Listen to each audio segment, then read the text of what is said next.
and gentlemen, everybody else in between, and those of the wonderful thing we know as the internet, welcome to session 2 of Interstellar Dystopia. When we were last all together, a couple of our crew had managed to solve a couple of minor mysteries, finding a couple of clues, leading them to investigate a storage facility after defeating a really monstrous creature known as the Super Rad, and literally falling through the floorway after it had become weakened from the battle. Our wonderful little crew of adventurers have managed to find themselves within these subterranean areas beneath the Sahara complex, an interwoven network of tunnels going well into the planet itself. And upon finding this area, an unconscious body fell from an access panel in the roof, landing almost literally in the lap of one Jack Blackman, a elderly gentleman of sorts, dressed very distinguishedly in a gray suit, graying hair, large handlebar mustache, monocle in the right eye. You've seen this entity more than once. You know them to be, well, at least they appear to be, one Ollivander Rast, a person that's been sending you various messages, or at least ones that have been played around the facility. Today, our perspective will start with our first player after initiative roll. That would be Jack Blackman. Oh, how appropriate! Yeah, I know, right? Jack, my good. How would you like to start off with the first challenge roll of the day? I'm going to give you an investigation roll first before you do any of your insights or anything else. So let's see how well you can take in your, my friend. Challenge is a 16.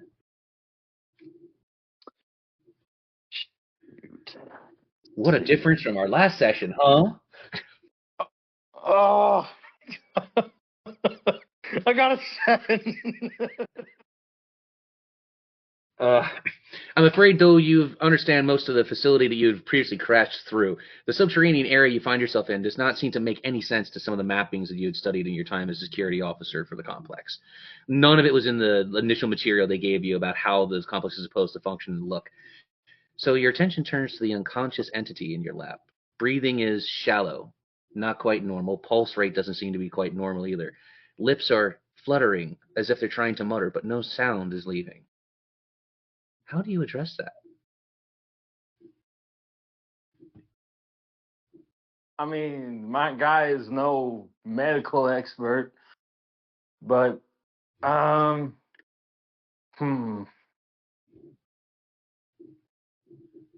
wouldn't say slap him necessarily, but like a light, pat on the cheek, like, hey, wake up, kind of a thing, like. Okay, you go to tap him on the cheek once, twice. I need for you to roll me a dexterity save as you go to make contact with their skin for the first time. That's not one from the DM. So, please roll anything and feel free to tell me how it goes. I got an 18. All right, so on an 18, you don't even think about it. You've been so hyped from fighting the previous creature, getting your licks in, falling from the floor. Your adrenaline is pumping. So it might have been a very nice and gentle slap. You kind of overestimate that force, and you whack that face back and forth a couple times. But the guy does not awaken or stay conscious. You just see the mouth continuously moving, muttering silent words. Like, he is non-responsive. You've beaten the crap out of him in the face. He's a little, darkening, bruising in places, but he is not waking up from the pummeling you have put upon him for rolling so high. But he is out like a light. There's no reaction whatsoever to physical contact. He is just out of it. My God, what do I do? How do I wake you up? Anybody got a trumpet? Do you choose to call out to all of your crew or one party member in particular? That way I'm aware of who's up on the docket for roleplay. I think I could produce the sound of a trumpet because he's trying to find a way to get this man up. So yeah, I'd say all of them at this point. What? Aren't I in a different room? You are currently still upstairs in one of the rooms looking away from the hole. So currently it's just Jack and Sir Bell down in the hole. So the only person that can hear a call, if you got a horn, would be Sir Bell by distance. Like I said, I could produce the sound of a trumpet. Beautiful. I'm going to give you gentlemen 4 minutes on the clock. Have a little bit of fun with this. Beginning now. Mr. Bell, do you not have like a sound system or like a defibrillator or like I think that's what that's called? You not got something that'll wake this man up because I've been waiting for like 5 minutes and I nothing. have something I could use for that. I could particularly create an object that makes sound on loop. Yeah, that'll work. Do you have you know the reason for this man's unresponsiveness? Because I'm not a medical expert, but I'd say there's something you might know. And also concerning, being a medical expert, you took some DNA, didn't you? Is there any answers you could possibly give me as to who this is? I believe it was a relative of yours if it's the same one that we met before. How is that possible? I am not quite sure. Could I check the records to see if there's a family tree?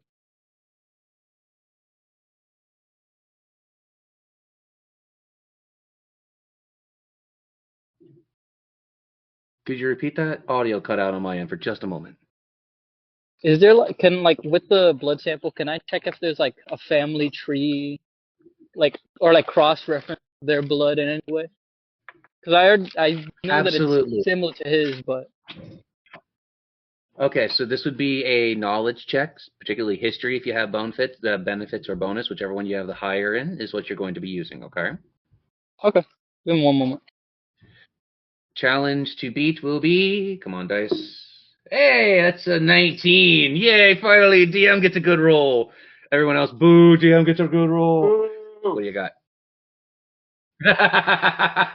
Perfect. What have you got for me, though, Sir Bell? I only got an 8. On that 8, though you continue to keep racking your memory banks for anything that's collating the genetic data, all you keep coming up with is an unusual link between the unconscious man, the DNA that's been spread all over the floor, and one Jack Blackman. It keeps coming up with errors. It can't quite get a perfect alignment, but there's some things showing a familial potential.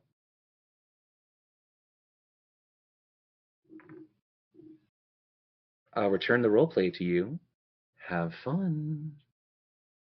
It seems this man is related to you in some capacity, although I'm not able to figure out how. I am completely aware of that, but you didn't find anything else? Everything else came up as errors. Find a direct in any way. Not yet, at least. Lovely. So he is an unknown. I could also check if he's dead. There's a small possibility he's alive. Go right ahead. I think he's alive, but I think he's just unresponsive. Could I do a medicine check? Absolutely. Time has been paused. Medicine check on the table. Challenge to beat in order to understand any medical diagnosis about the current patient in front of you, Mr. Bell. That's a 6. No, not what I was hoping to see as a DM, but hey, we take it. But what are you going to show me, Mr. Bell, I wonder?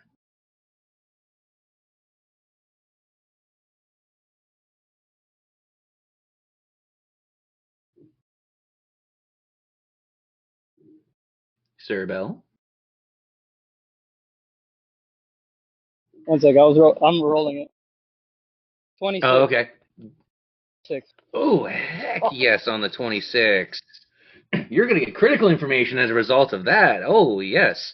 On your 26, as you are starting to look through medical diagnosis of this man, you can see that while they definitely are acting as if their body is human, you're seeing very alien body maneuvers.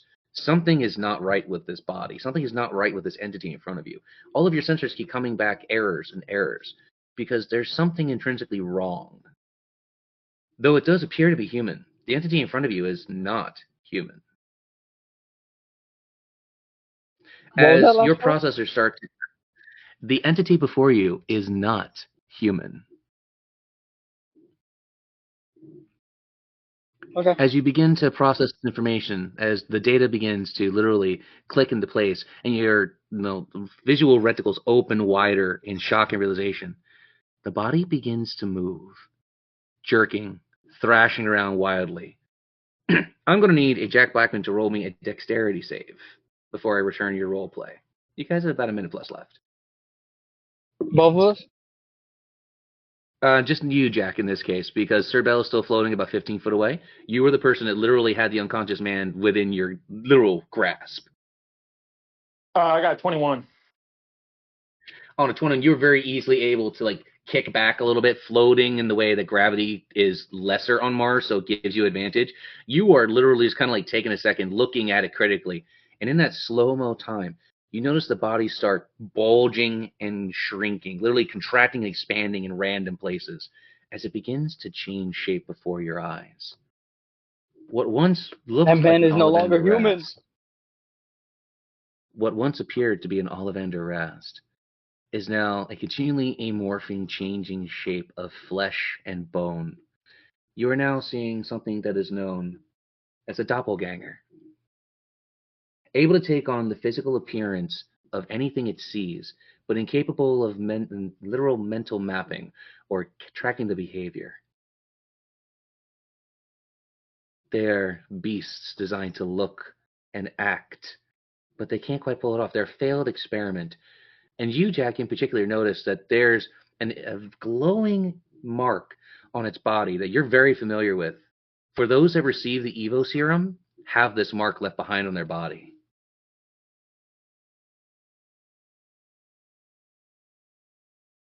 Roleplay is returned to you. Have fun. I don't know whether to kill it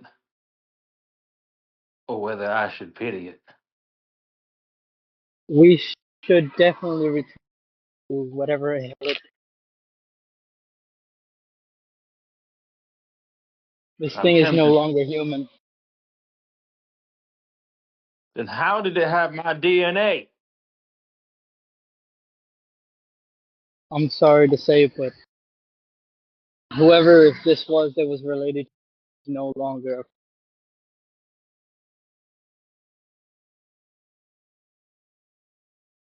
That means that Ollivander is still alive. Or at least that's the hope. Well, There is a I chance. take. Hmm? There is a chance that he is. I don't think it's this doppelganger. I take my gun out and I aim at its head. Do I need to roll a check or? Oh, yeah. If you're about to engage in combat, then we switch immediately into combat initiative. Since you guys already roll your combat initiative, things work differently when it comes to combat in my world.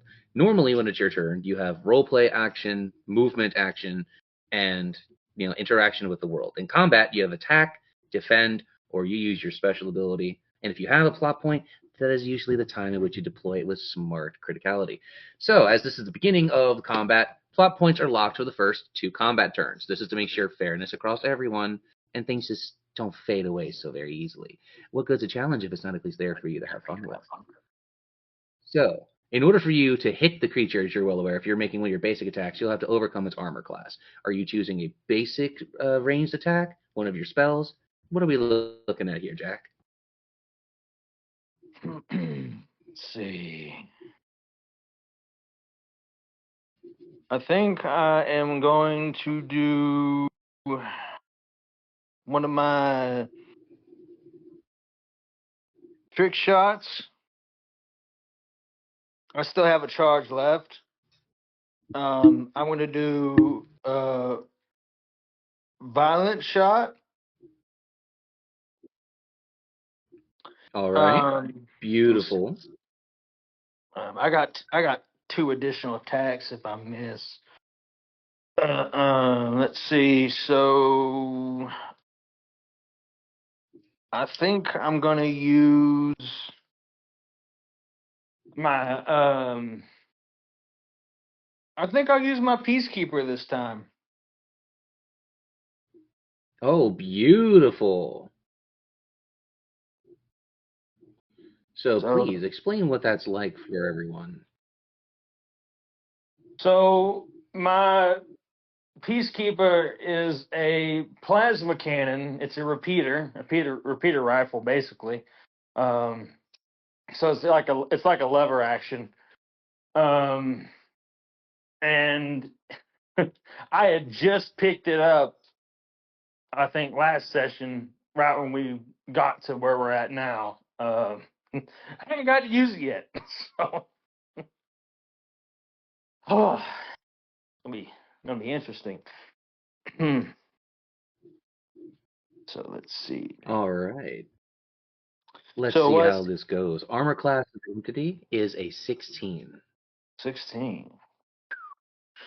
All right. Let's see. 20. I got an 18. Beautiful. You're able to overcome the armor class. Please roll for your volley of rounds from your trusty sidearm.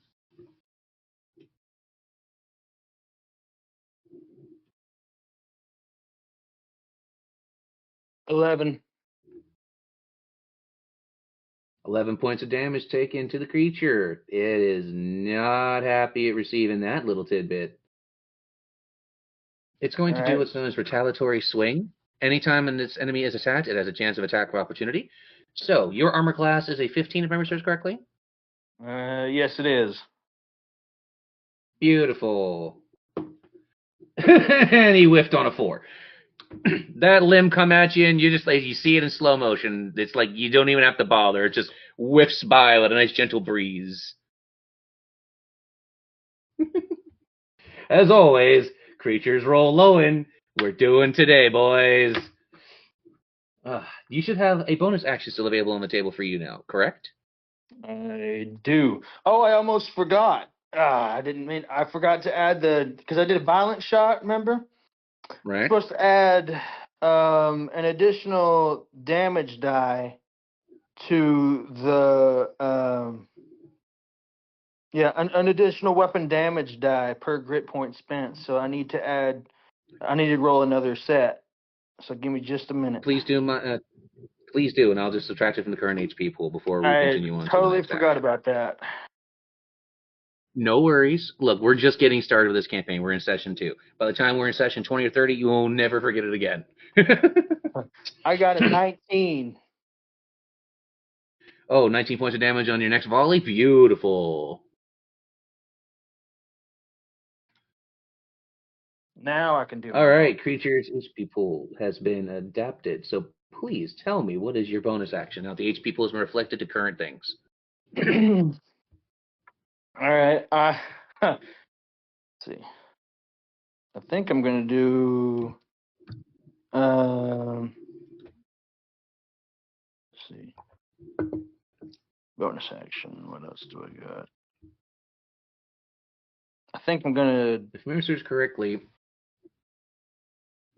you have disengage, right? Yeah, I do. Yeah, I was gonna do disengage. I was just seeing what other options I had.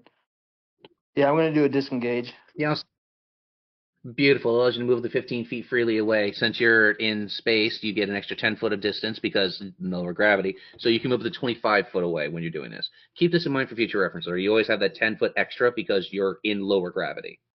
All right. All right. And I was looking over your character sheet as well, and I was like, what options do you have? I tend to keep track of this stuff with you guys too.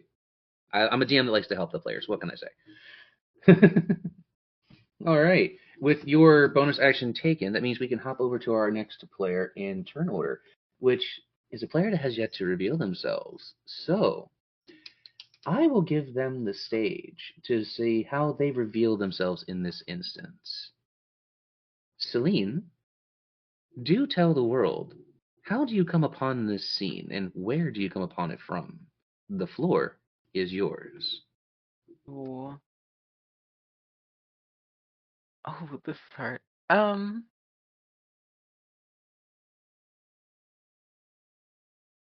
we're in the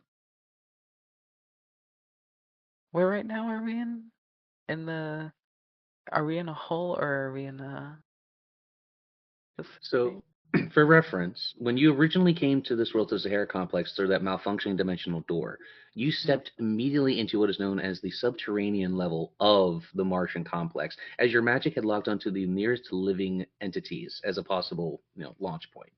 So you're still coming into the facility through that dimensional door. I'll let you take the rest. Okay. So I guess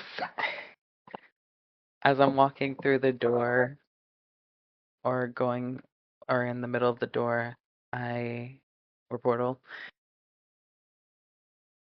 I guess what she's feeling right now is like a bit of curiosity, but also a bit of excitement to see what's going to happen. So when when I fully like go through this door, what do I see? Please roll for me an investigation so I can tell you how much you actually see. The challenge to beat coming through the portal, which I'll say due to the bright lights, you don't have disadvantage, but it's just going to be a flat roll, so no advantages here. Right? Okay. It's a nat one. Nat one. Oh, how lovely. Please roll anything. Let me roll investigation. I got a 20. Well, 17 plus 3. Oh, lovely. 17, and then plus 3 for my investigation, which is 20. So as you fully immerse through the portal, your leg coming through the rest of your body following you, they hear a slight little click-clack of boots on the inside. Your eyes kind of taking everything like a 3D view, right? It's like your brain is mapping at hyperspeed. The air smells a little damp. It's still air, but it's been there for a while. It's a little stagnant, right? You see that there's large interwoven pipes, some electrical, some mechanical, some metal, some you've never even seen the nature of before. You see that the walls are kind of all roughened stone underneath the facility, but you can smell iron everywhere in the air, right? Mm-hmm. You see, not far to your immediate southeast viewpoint, is that there is a service droid floating on retro thrusters in the air, while another man is literally coming to a skidded stop after having a mutated limb lashing out at them from this writhing mass of limbs and various bone structures. You would know this entity to be a doppelganger. Where you're from, they went by another name, the Shroud, for they would take the appearance of anyone you loved and whisk them away in the night to replace them. Well, oh, okay. Well, this is quite interesting. A flying robot and what I guess I can view a human? That seems fun, but they're also near a shroud. I could help them, or I couldn't. Decisions, decisions. Oh, what the hell. I haven't had a good combat in a while. And she will walk towards there. Beautiful. As you are slowly making your way towards the combat zone, the portal that you step through winks out of existence behind you, leaving not even a little radiance of light as it's dark. It's almost unnaturally dark, but your eyes take it in. No issue.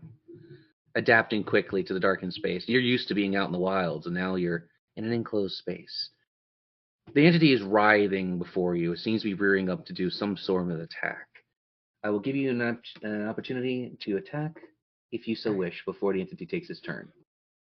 So it's dark, right? So Yeah, you're in dark light. I So have a feature in my sorcerer class called Eyes of the Dark, which gives me dark vision out to 120 feet. um. beautiful. That's why I said for you, it's Oh, not even an issue. Your eyes oh, adapted okay. very quickly to it. Okay. Okay. Yeah, I took a look at your So character sheet. Okay, a little got it. bit, like when you were discussing things. Sorry. So I'm being careful. Okay, Look, when okay. you said witch, I'm like, I know how this works. You good? Okay. Um, yeah, so she is going. So it's trying to attack me, or is it trying to attack them? It's trying to like writhe around and attack in general. Like it's acting on instinct. No higher thought is in this creature. It's just literal instinct. Mm, so I am going to.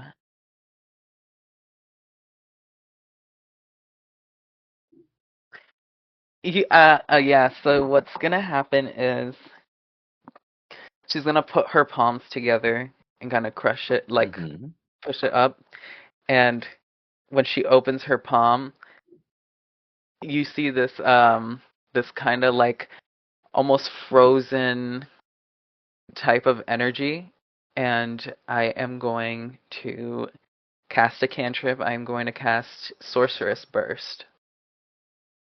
Um, Ooh, I can give it a brief description if I need to. please. But That way, our listeners as well as our other players who are not familiar with the spell may get a little refresher.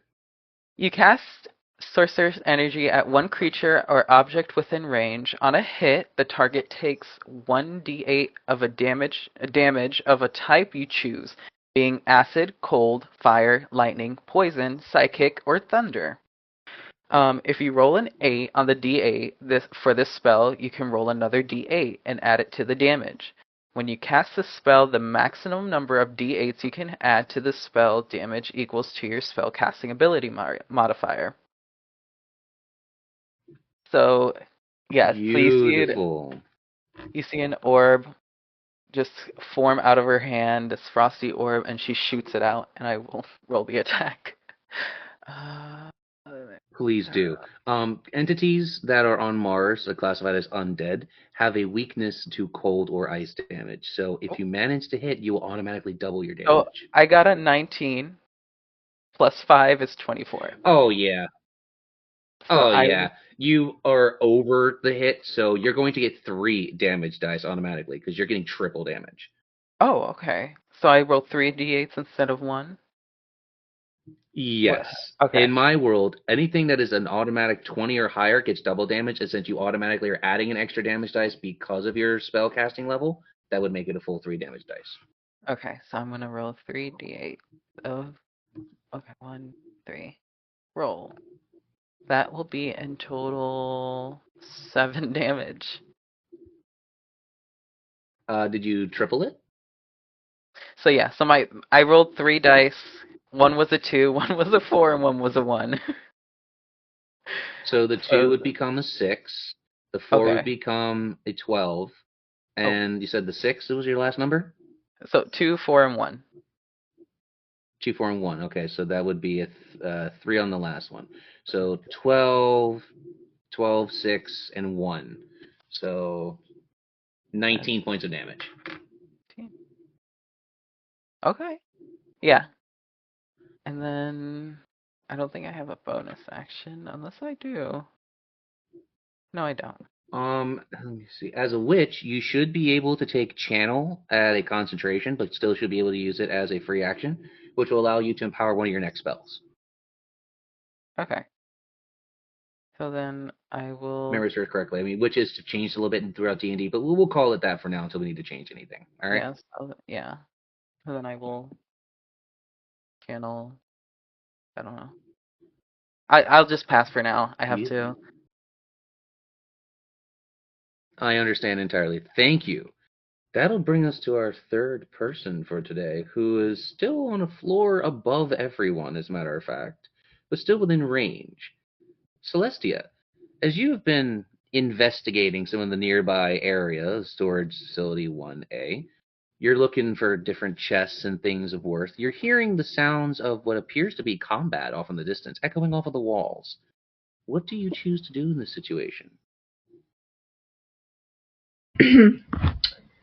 Since I do have my sense, my universe sense, I'm gonna tune into it, like I'm tuning into a radio channel and just like listen to what's going on under me and assess if I want to go down there or not. All right, so I'll let you do a insight check at this distance. We'll say it's like a psychic doom sense, if you will, see if it's good or bad news. The doom. Challenge for you to get information. It's a 3 from the DM, so please roll anything higher than a 3. Out of 15. Oh, beautiful. You were able to tap into the oneness of the universe as you were like dialing through the universal radio in your head, listening to the various signals. You're getting like weird messages. Eat at space moes comes across your brain before finally you start getting little wisps, little thoughts. You hear a very faint help, help, before your mind instantly clicks on and you're hearing the thoughts of Jack as he's in combat. You're hearing the writhing motions of the doppelganger down in the hold. You are feeling the almost icy energy coming off of Celine. You can almost feel like processing data going through Sir Bell's circuits at this distance.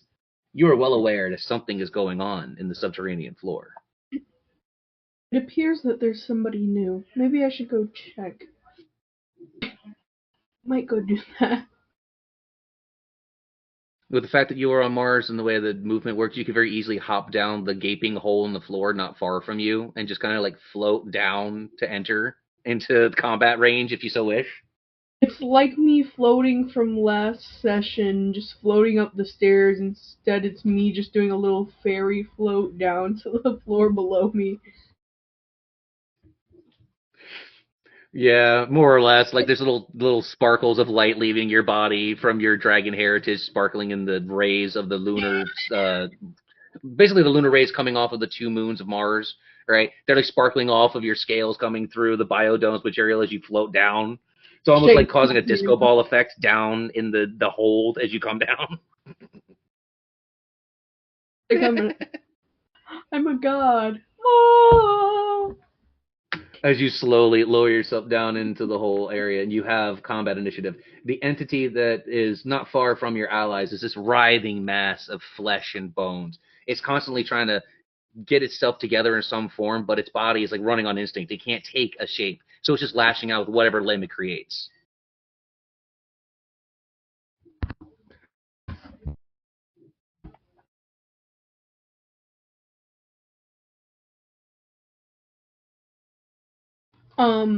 Is there anybody directly in front of me?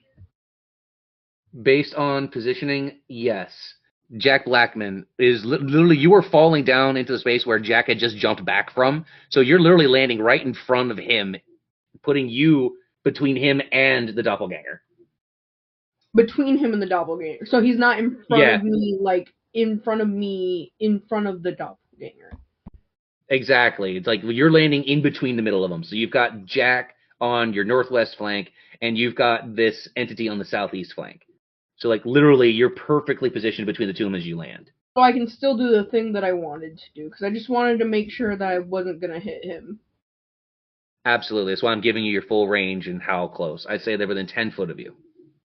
Okay. I would like to cast Ray of Frost.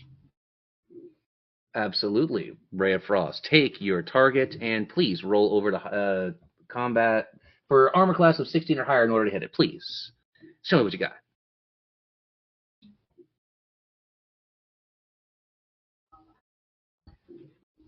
Hey, bada, swing! That would be a 17. Oh, it's going to put that sucker onto the park as you have managed to overcome that armor class. Please tell me your Ray of Frost damage and make sure you double it. You did not overcrit, but you do confirm your damage. So you still get double damage due to being ice damage against the undead, making sure you're clear.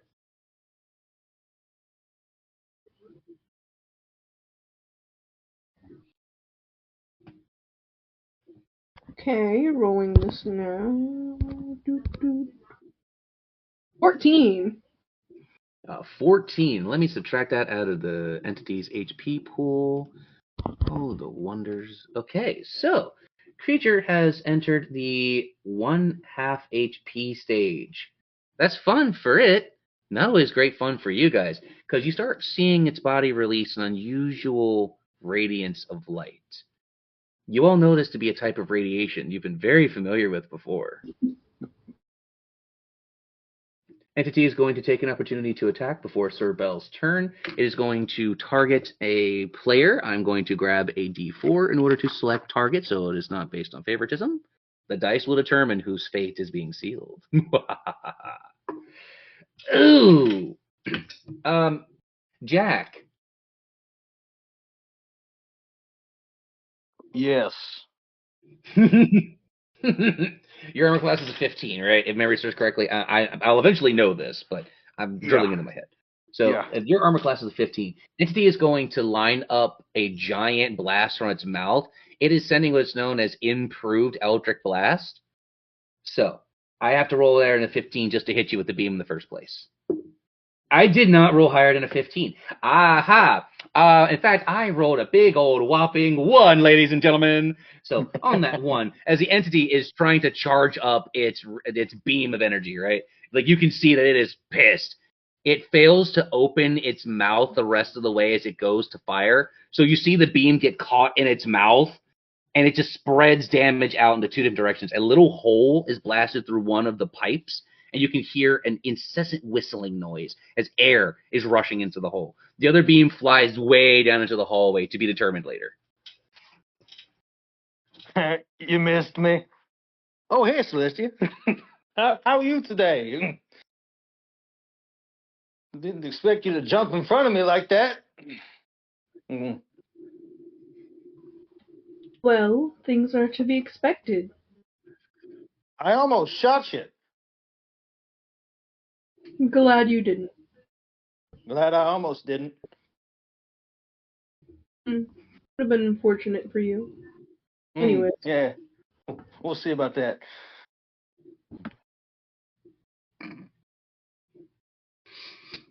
That's great. Well, comedy points are infinite in this campaign. You can use them for fun. That's another comedy point to you guys. Oh, it's so good. It's so good. Comedy points you can use to do something silly and funny if you want, but my God, that's so good. Oh God, that would bring us to Sir Bell. I am Sir here. Bell, there is a writhing mass of body and bone that tried to send out a blast of energy that failed very horribly. But this thing is still very much in front of you guys. Just you where it did take a little bit of damage trying to blast and injured itself. So it sheared off about 10 points of damage.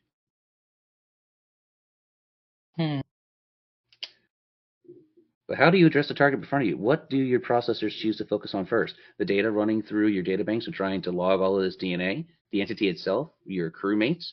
What is your priority? What is your main directive? Damn.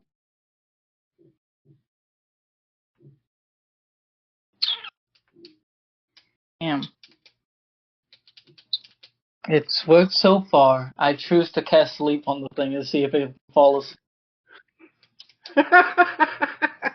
Okay. Every zombie in this location seems to be awfully tired. All right. The creature's armor class is a 16. If you're going to try and put that sucker down to nap, you're going to have to roll higher than a 16 to put it to sleep. So please, hit me with your best shot. Got you. And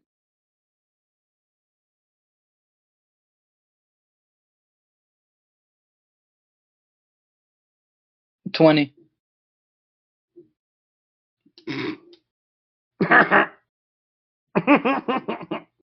That okay.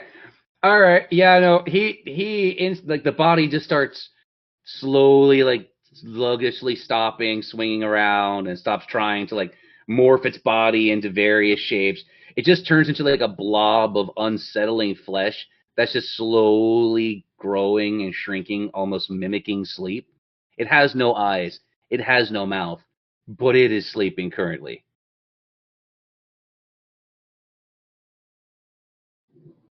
Every zombie in this place is rather sleepy. And then I'm kind of sad it's not doing that noise anymore. I love that sound. awfully weird. Almost From like the deep gods within the above have facility, been you just tired. hear a oh. What is it you're saying, Sir Bell? I'm sorry, I had a moment. No, I said It's almost like the gods above are tired of making that sound. Coming out of your audio projector is just a Yeah. That's great. There it is. What else do you do with the Mm. What do you do with the currently sleeping, writhing, non-writhing massive body? I'm curious. Could I ready an action to use firebolt when it wakes up? Absolutely. I'll allow you to charge a firebolt and keep it held in case as a quick action. I'll allow it as an attack of opportunity. Okay? I just want to use firebolt when it wakes. That's what I mean. You have it ready, so it's what's called a trigger, right? Yeah. So just make sure you have it prepared. Okay? That's all I'm saying. Yeah, I have it. That brings us back around to our first Yeah, player. that would be the end. I figured, knowing that you have very little of your full kit back yet because you haven't had a long rest, there's only so much you're going to be able to do right now. So, Jack, my good man, as this entity is currently incapacitated to a marginal degree, you're presented with an opportunity. What do you do in this critical moment? Do you choose to try and get some information from the world? Do you choose to go straight back into combat? This is your moment to address the universe. What do you do? I'll kill it. I had a feeling. It's I gonna had a die. feeling. Okay. Yeah. Due to the entity. Oh, yeah. Due to it being asleep, it has a -1 to its AC for having disadvantage. So it's a 15 challenge in order to hit it while it is currently asleep. I'm gonna put my repeater away and draw out my pistols. All right. Quick It's draw time action to has been get taken. serious. You swap guns. All right. Let's see how you get serious. The answer: more guns, son.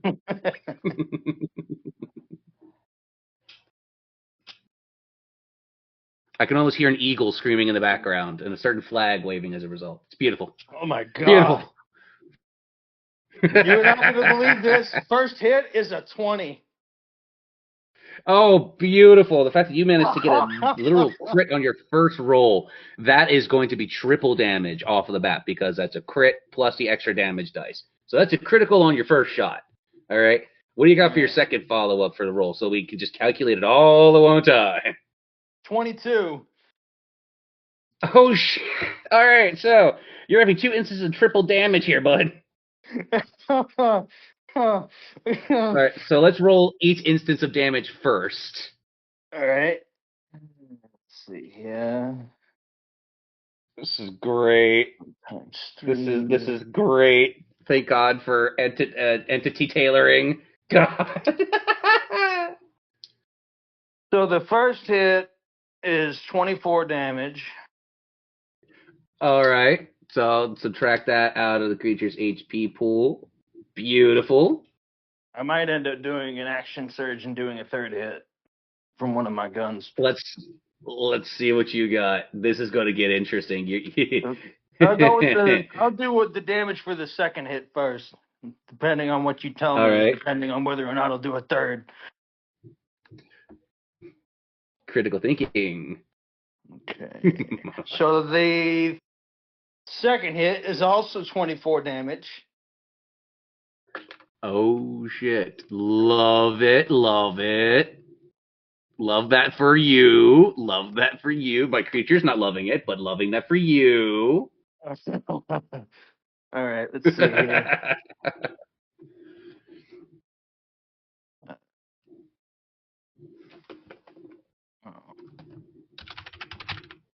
22. 22 points on the third shot. Beautiful.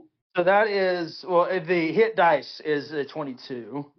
So that's critical. Okay, beautiful. Yeah, and then the third shot. Oh my god. This is bad. The third shot, the third and final shot, does 39 damage.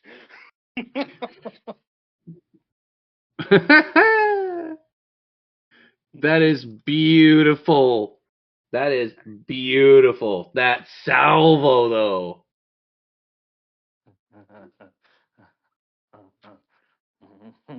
As you have unloaded round after round after round of your pistols into the body of this thing, like I can almost imagine, like you're almost yelling at it as you're just firing volley after volley of rounds, right?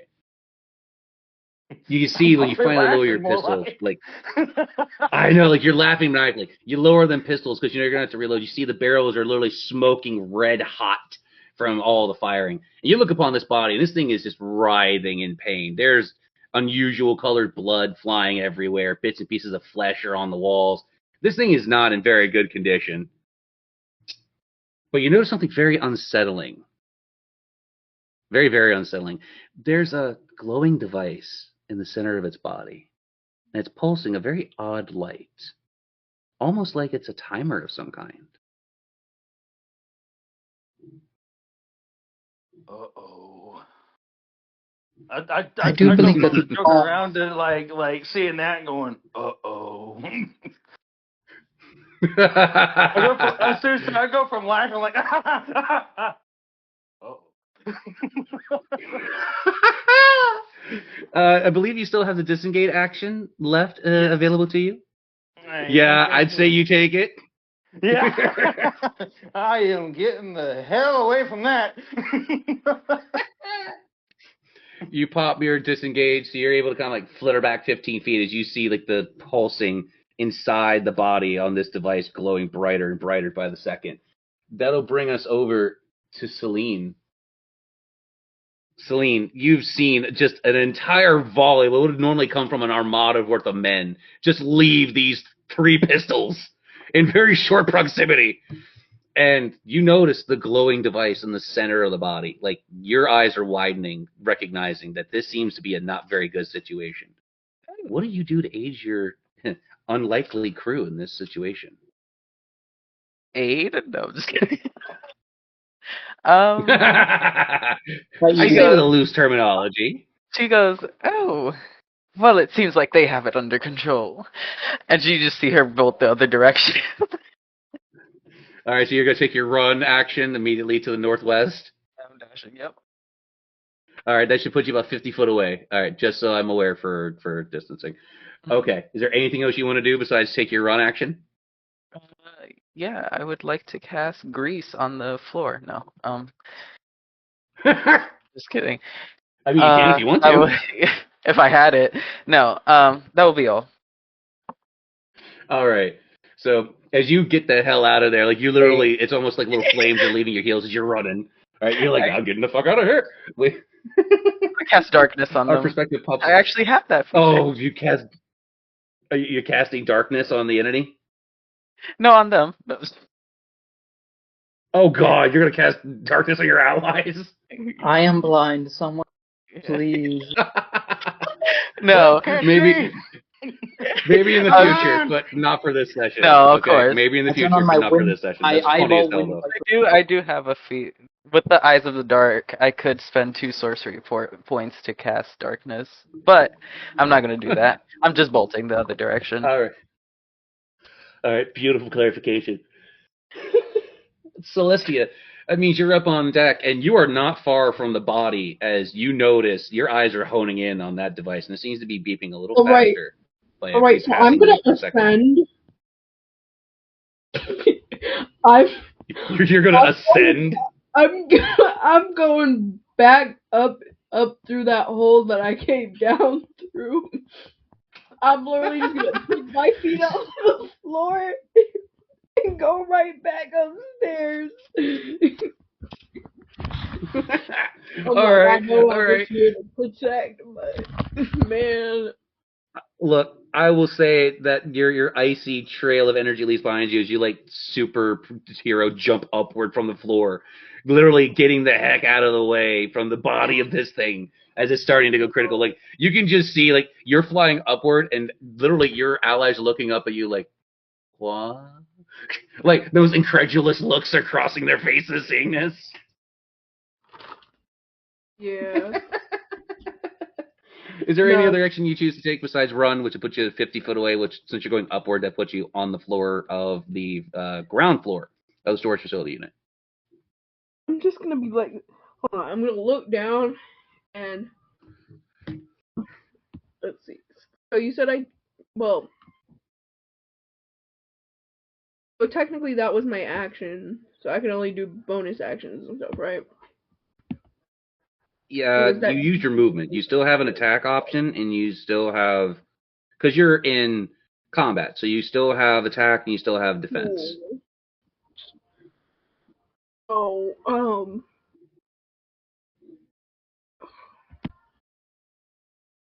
I would like to chuck my ice knife at it. Oh, absolutely. You summon your ice knife into your hand, Oh, using it to make a ranged attack. Yes. AC is a 16, since the entity is very much awake, and we will address the instantaneous firebolt that's on the deck after you do your ice knife. Ooh, I got a 20. Oh, then double that damage on that ice knife. Yippee!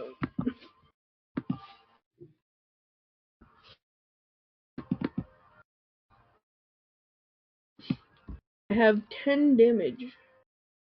Is that doubled or flat damage currently? That's double. All right, beautiful. Creature takes the damage. You see that there's like little bits of permafrost and ice crystals forming along its body from the contact of the ice knife that goes flying through the hole down onto the enemy. So you that are on the ground floor with it are watching as it gets struck by an ice knife from the very roof you watched your ally just dip the hell out through. Just, they went, I'm out, peace, and then you see an ice knife come back through the hole where they were.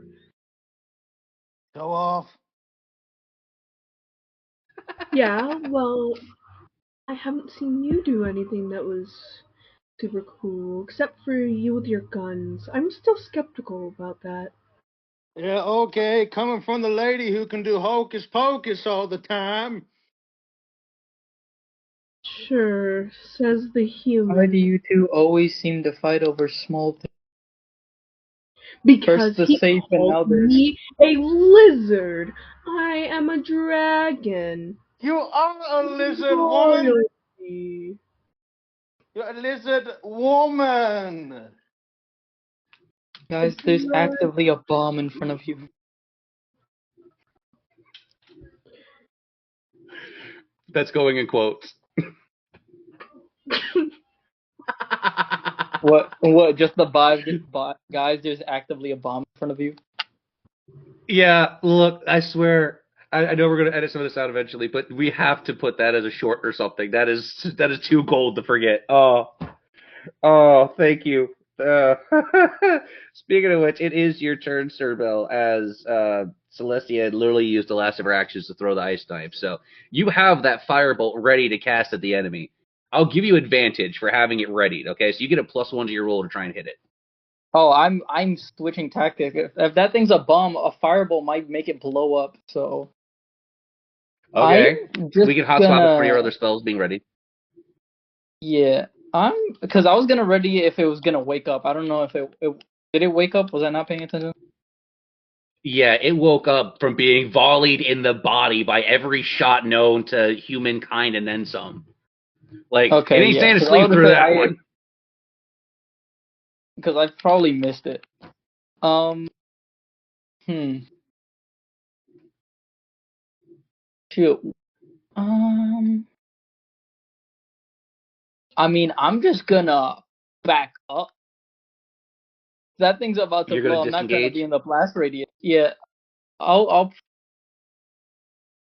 probably disengage and then Alright. just back up. Oh, yeah, you very easily kind of like fire your retro thrusters in the opposite direction of the entity, being able to move back towards where Jack is. You're within about 5 foot of each other, away from the entity, about 40 foot currently. Okay. Yeah, I'm just gonna do that, and that takes my action. That 'Cause I'm takes not your a rogue. movement. You still have combat action. Oh, okay. I thought it was an action. No, you have 2 different actions. So there's 3 different actions available. You can use up to 2 per turn in combat. You can use a dodge and an attack, or a defend and attack. or a plot point. Like those are your general options when it comes to combat, but you can use up to 2 of them per turn. Then what I'm going to do is you. Who am I next to again? You're Jack next to Blackman? Jack. Yep. Okay. I'm gonna tap on the shoulder, cast True Strike, and say, "You got this, buddy." The supportive True Strike yet again. The ultimate combo. Jack, that's beautiful. You can almost feel like a little sense of right has come across you as your guns glow for a moment, signifying that you have True Strike available. This is going to be my 6th kill on the board today. Oh, Try not to shoot the ball. That you're would talking be to your a last gunslinger. action. Yep, that So would be that the brings end. us. Oh yeah, that brings us right to Jack for turn 3. Jack, my man, what are you going to do about this writhing body of blood and viscera and bone and what appears to be an explosive device getting faster? I'm gonna do like a little, like, you know how like the Western music starts going. I got my Is there? hands ready, and I'm just squinting at it. I'm just squinting at it like you're gonna die. While I'm That's great. dying. We can even see like the black bars appear to shrink the perspective, so it's just your face and the squinted eyes, hearing the whistle of the. Wondering how whistles appear in space. Up here, My like, sensors indicated down it's and high I'm noon. looking down and I'm That's rolling great. my eyes. I'm literally up here and I'm like checking my nails, looking down, rolls my eyes, shakes my head, turns the other way. I love it. Jack, you're in like hyper focus, so I'll give you the advantage for your next action. What are you choosing to do, man? Hit me with it. So I'm gonna shoot it.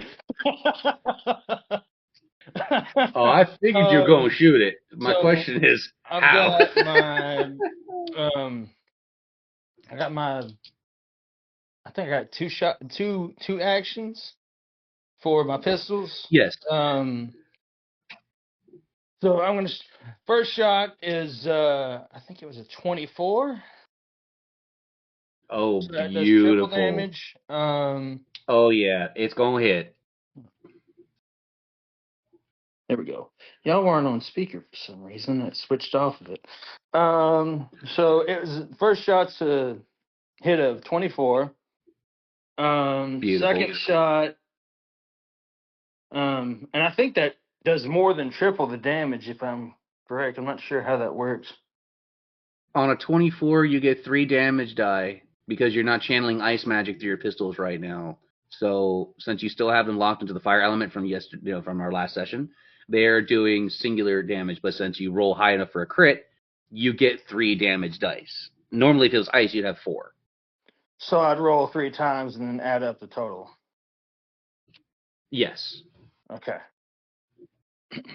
All right. So the second is 23. Beautiful. So let's see. And I think I'm pretty sure I used my action surge. So that's gone. So it's literally on these 2 shots, ladies and gentlemen. Hit me with the damage in them 2 shots, and we'll see what happens. All right.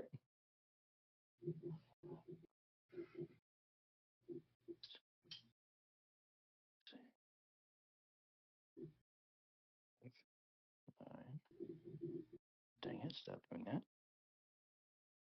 6. So let me get my calculator out here. So I don't do triple, I just do 3 damage dice, correct? Precisely. Okay. 5 plus 9, 6. So first hit is 20 damage in total. Beautiful. Second hit. Wow. Okay. Heard a Wow. certain actor go, wow. Right. Well, I'm not naming names. I will tell everybody to like, subscribe, and make sure you're hitting that notification bell so you can keep up with all the episodes we'll be bringing you very, very soon and beyond. Okay, so the second hit is 33 damage. Oh, hell yeah. As the creature's life total comes to 0, two things happen at the exact same time. The body begins to shrink in on itself, being pulled into the device that's inside its body. You notice startlingly that the lights go from a vibrant green to a warning yellow to an immediate red. As your second shot fires through the device and hits it, there is a large popping noise as viscera, blood, gore, and bone begin to spread out like a web along the wall. You see that there's multiple limbs starting to grow from this web. You have set forth what is known as the nightmare. I had one rule, damn it. I mean, I No, got it, but to shoot the my bomb. God. Celestia, come So- back! Come back! For full mental picture, allow me to explain. This is a good 50-foot wide, 150-foot space you're currently in before it cuts off in other directions. So it's like a central area of pipe before it goes into two different directions. The mass has blocked off one of those routes and is slowly spreading along the walls. Its mass is continuing to grow exponentially by the second. Whatever device this thing had inside it is making it multiply its cells rapidly.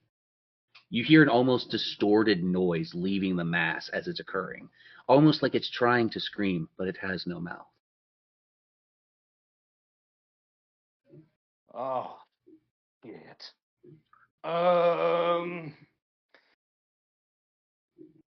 Mr. Bell, I think it is high time we got the hell out of here. What do you say, good sir?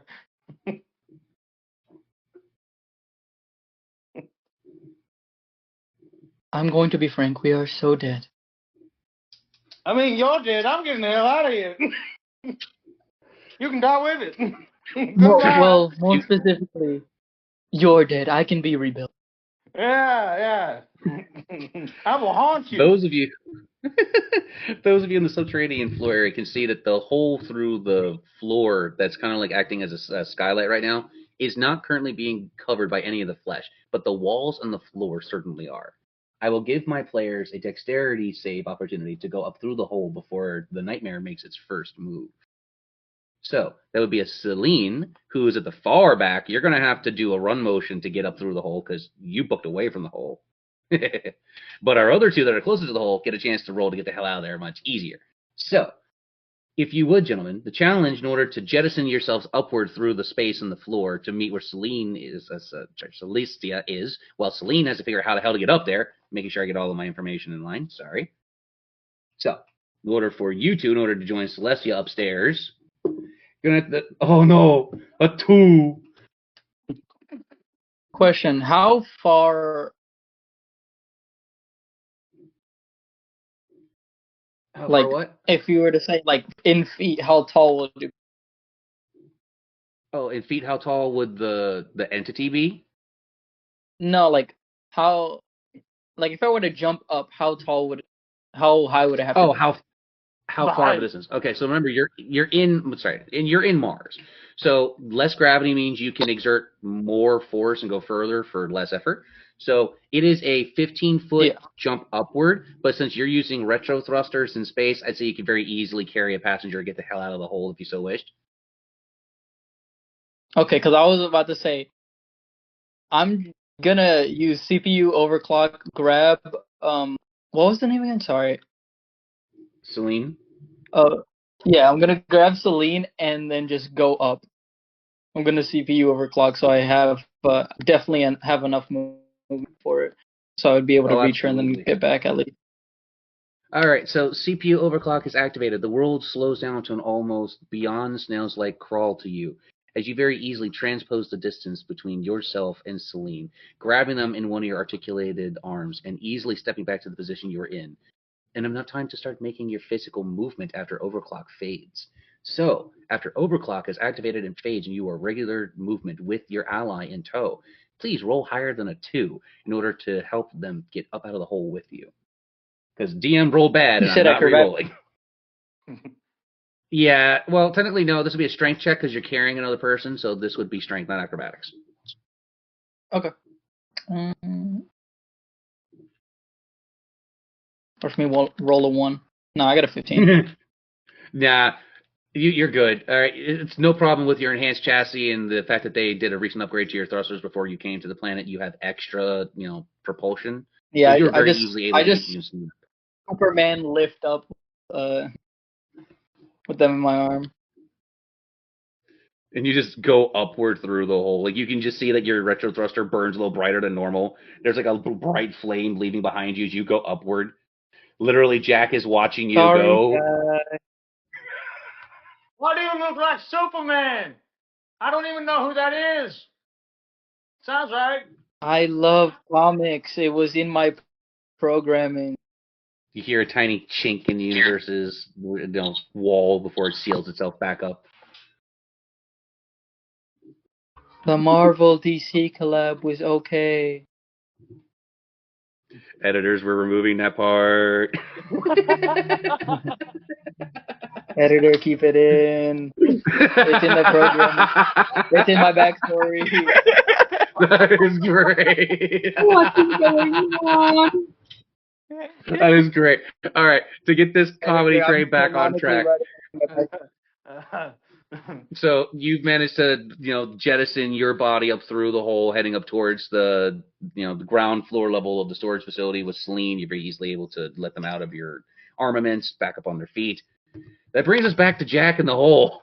Don't leave me behind, you asshole! I apologize, You Jack. deserve it! You dare tell me that, lizard lips? I don't make me come up there and put this gun on it. You know what? Not even worth it. Not even worth it. You wouldn't I would have dare. carried you, but you I have a would lot of dare. guns. I dare me dare. To dare. Daring me to shoot you. Daring Sure me. you would. Don't make If me you come up die, there. I'll rebuild what's left. So, Jack, how exactly are you, quote unquote, gonna get up there? Well, I did roll a 21, so. Oh yeah, no, there's not even an issue. You almost like step on some of the outreached limbs coming from the writhing mass that is known as the Nightmare. As you make your way up through the hole, you have enough time to land and look, having that little look on your face before you notice some of those limbs are coming up through the hole after everyone. Huh? Is there a way? Is there a way that I can seal it, or? I mean, technically speaking, there's a whole floor above you. Yeah. You guys got down there through a broken floor in the first place. Yeah. Just means more of the facility you'll have to inevitably repair. Could I I mean, like as long put as- my shield on? I don't know how big my shield is, but like try to put it on top of the hole to like give us a little bit more time to think. Okay, so you putting your shield on top of the hole is like trying to put a paperclip over the Grand Canyon. It ain't gonna do much. Yeah. Fair. I think it's probably best if. How do I want to play this? Because I want to be able Yeah, to. to be fair, it is. What I kind of a realize how role would I stupid it is need high to tech, but make it's just in a order? serving tray. What kind of a role would I need to make in order to get in order to seal the hole? Because I'm thinking about collapsing the ceiling above me as I go out. Okay, so I will say that you have like 1 or 2 shots left in your pistol from your last volley that didn't quite get fired off, is why they were glowing red. I'll give you a quick attack of opportunity on the roof. The challenge to beat in order to blast the roof pieces out is a 16. So if you can roll a 16 or higher, I will let you blast the floor above you to try and cover the hole and stop the Nightmare from crawling up after you. Okay.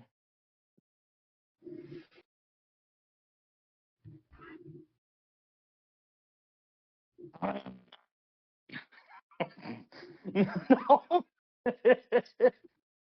Ah, I got a 3. So you look like you go through the whole thing, like you've got the pistol spun and everything. You take shot, you're like, I'm gonna save the day. and you go to click, and there's nothing there. The shots had already been discharged during your jump. I just start laughing like, oh, God damn it. Oh, no.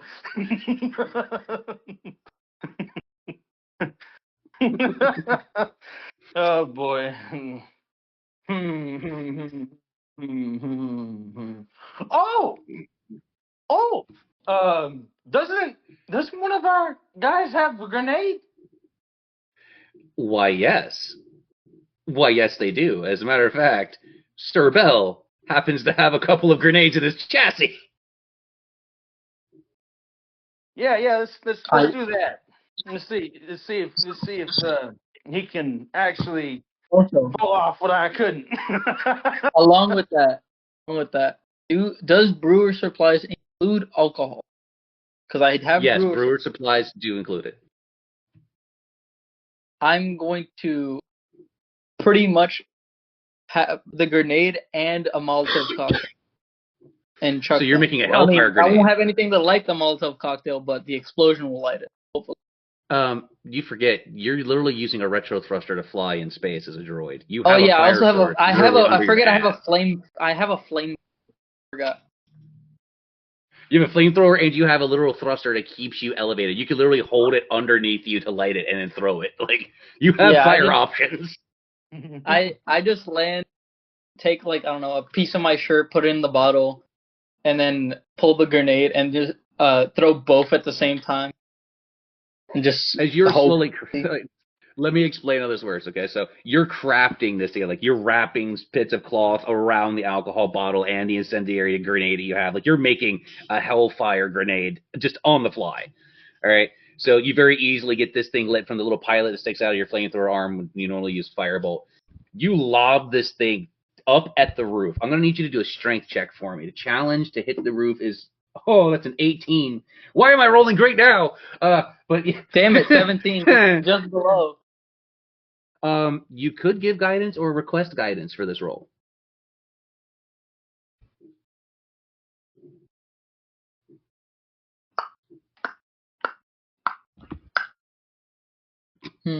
Beware, you can guidance yourself. Yeah, I would say I might just. Well, I don't. Everyone's like, yeah. Yeah, I mean, I go don't for have it. guidance. That's a what? I don't have guidance. Wait, don't you got bardic inspiration? Oh yeah, I could do that tomorrow. Same difference. Guidance and then Bardic Inspiration. You would take the lower of the two in this case, whichever one you would have access to. But you should have Bardic Inspiration. Also, you forgot to account for your True Strike damage on the last thing there, Jack. So we'll have to remember that next time. Ah, shoot, yeah. All right. It's all right. We'll keep it in mind for next time. I forgot to. I gave myself Bardic Inspiration. I rolled a 1, so I just met it. It's so good. All right, with literally emboldening yourself, like I have the CPU power to compute this victory. Like you've calculated the perfect trajectory, the perfect amount of velocity. So you lob this modified Hellfire explosive. Like it almost relieves a sonic boom from your arm as it flies. Like just enough air is in this biodome to create that sonic boom effect. So everyone's clothes kind of like get blasted back a little bit as they see this thing jettisoned towards the roof. You hear a loud clang and then big ass explosion. Fire and liquid metals literally raining down upon the hole as the literal floor of the first floor of the storage facility crumbles and starts landing on the nightmare in the hole to the subterranean area. You can see that new limbs are trying to rise up out of the rubble, overcoming, trying desperately to keep up with the amount of debris. But there's just a tangled mess of limbs around the scalding hot remains of the floor. Temporarily, the enemy has been left at bay as you see some of the limbs start to recede back into the hole. It cannot overcome the trap. You have temporarily made yourself safe for now. But you also have to remember, I you just hope put this yourself doesn't on the have first floor of the storage terrible repercussions. You are now on the first floor once more of the storage facility, and the floor of the second floor is literally a molten slag hole. Though you do have quick access to it, there's not a lot of floor left for you to hold on to.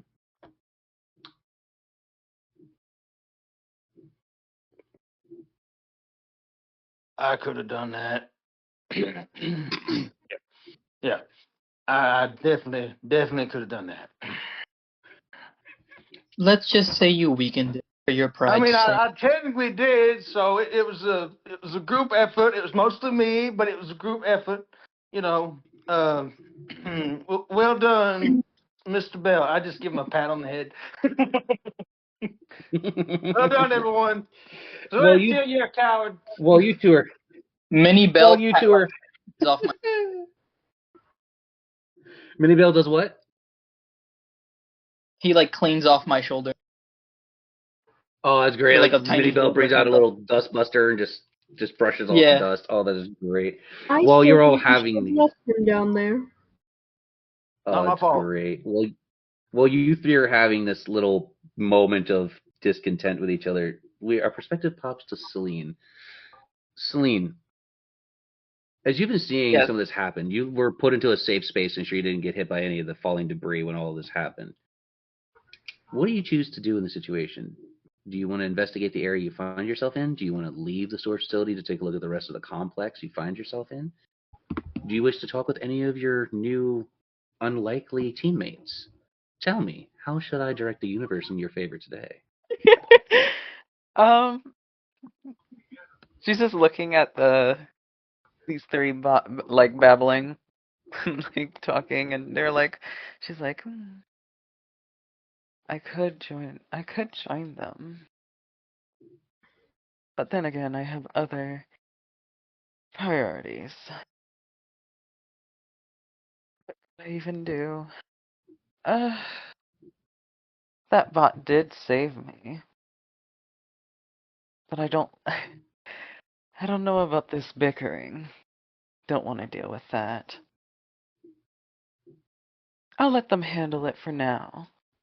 And you just see her. Well, she turns around and she walks the other direction from the party.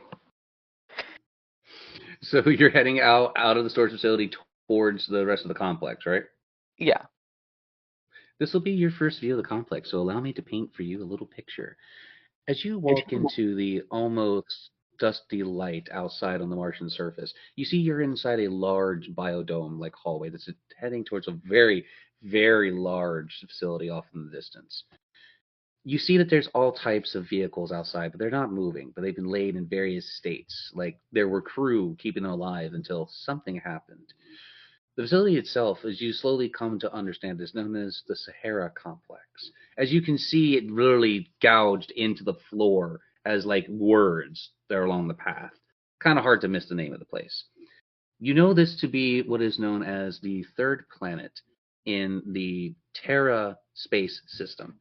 Know this to be Mars, the red giant, the literal collection of rust and dust within our universe. Now this is quite interesting. But horrible for my clothes. And she'd like dust up from the Mars dust. She's like, can I make like an investigation to like look around to see what's open? Or like what doorway or what? Absolutely. Okay. Please do. Challenge to beat is a 3 from the DM. Okay. I just rolled a nat 20, so 23. Oh, for the love of goodness. Today is going to be one of those wonderful days. So, as your eyes are adjusting to the lower light that's on Mars, because you're further from Terra's sun, but you're still within the lunar rays of the two moons that orbit Mars, you notice that the planet itself is very dusty red like in appearance, right? All Right. kinds of sandstorms and various little swirling devils from literal rays of activity from the planet spinning in its orbit, and the moons pulling on gravity to distort it. You see what are known as lunar dust storms, right? In fact, there seems to be a very large storm front coming off in the far distance, maybe 2 to 3 kilometers away from the facility. These are large writhing masses of dust particles, and it seems to be bringing some type of charged electrical field with it. But more to it, you see there's things moving out in the storm. Shambling things, almost human shaped, or at least mortal shaped to your understanding, walking bipedally on 2 arms and 2 legs, crawling in some cases, or literally leaping on all fours, making way towards the only living presence they can sense. Currently, that's you. Great. More paparazzi. And she looks around to see where I can enter. Like any doors. About 50 foot away from you is what is known as a atrium passageway. This allows you to take one of 4 directions from the main facility. If you continue 100 foot, you'll be in the main facility's atrium.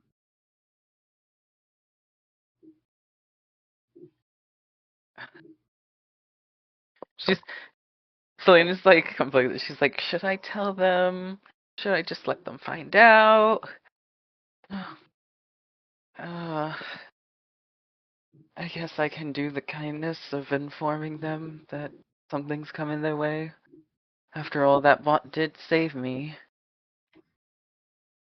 And she walks back a bit, like to the doorway where they are, and she's like she like peeks through the door, and she's like, I hate to inform you all, but there is a massive sandstorm coming in, and there's creatures within it, so I don't know. Do what you please with that information. And she will walk. She will make her way towards the four-way thing docking area. The intersection, the atrium, Yeah. right. Yeah. So you're slowly kind of strolling your way towards there. If I remember this correctly, you are reactive to lunar rays, right? They have a reaction to your skin. I believe so. For my So you ability, I start to believe. release an incandescent light around you, almost like the moon is helping to guide your actions. But which one of Mars's moons is giving you a benefit or a curse? I'll have to roll for that. So, blessings and curses work like this in my world. I roll a d10. 5 and under is a curse. 6 and above is a blessing. Let's see what fate has in store for you, young Moonwalker. That is a 4. That is a curse. You will have a disadvantage applied to you until the end of the next combat session. So you'll just take a -1 on some of your checks. Okay. Nothing bad, but remember, the moon does not always bless. It is required sometimes to keep a balance. Right. So you're slowly making your way towards the facility. That should bring us over to our 3rd player, Celestia.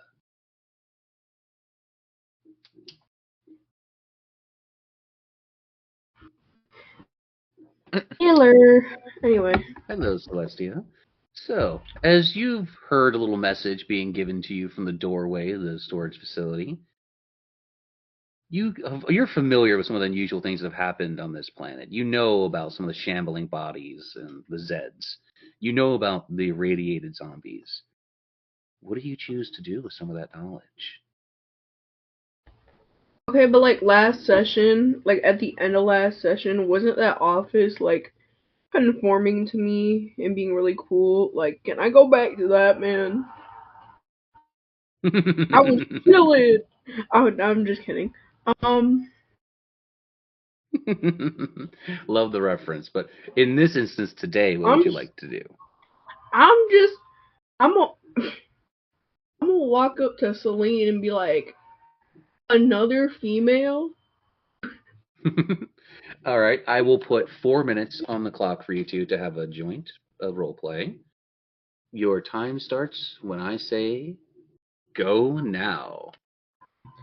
Another female? I thought I was starting to think I was the only one. Well, yes, you got that correct. I am a female. The Well, name's Celine. my name's Celestia. Princess Celestia, I guess you can say. You are okay looking, I guess. I say the same thing to you as well. Now, As for the sandstorm, I'd say we find our way to take cover until it's past and those creatures lose interest. I'd say so too. Maybe if we find a way to shut some doors or block it off somehow. Well, it is a facility, so if we do have doors in this facility, so there must be a security system or a way to turn off and on these corridors and doors. So I would like to do my my universal stuff in my head and try to like see what the complex is telling, like where all the security panels and stuff, like the doors are. See if it can tell me that. Time on the clock is paused. A universal check. No, let's see what you can do. The DM has a challenge for you. Roll better than a D20 on a 20, because I got a nat 20 for once today. oh, Probably isn't going to mean anything, but here we go. You ain't You want to seen know what Jack. I got? uh-oh. What'd you A get? 2. I was about to say a 2. Oh no, A 2. a Be 2. right back. No, a 2. As you were trying to connect to the universe to give you answers, the only thing that you can feel overwhelmingly to your senses is this gnawing hunger and unending rage coming from kilometers away. As your senses turn to the storm, you count hundreds of bodies inside the storm, all in varying sizes and states of decay. Hell no. No, no, no. Sorry The about musical, what does that oh no translate to? And I'll give you guys back your role play time right now. that. Can I, without the universe, make an investigation check to see if there's I like will pause any... the time yet again. If you want to try to connect to the universe, Celine, to understand, please. I gotta see how this works. Let's see what you can do. Oh well, I was trying to do it in like the non-universal way, but okay. Well, you're a witch. You're going to be speaking with nature one way or the other anyway. I'm going to re-roll that because I don't think it's fair. Another 20 popped up on my side of the table, so I'm just going to re-roll that to be fair. Okay, game. Now I know you hate me. That's a 5. She's like in her head as Please. she's seeing this dragon lady doing this. She's in her head. She's like, that's quite an interesting power. And she puts her hand on puts her hand on her. And investigation, right? Yeah. Okay. So you're like hijacking her psychic senses. Yeah, basically. Copying. I'm just being a copycat. 14.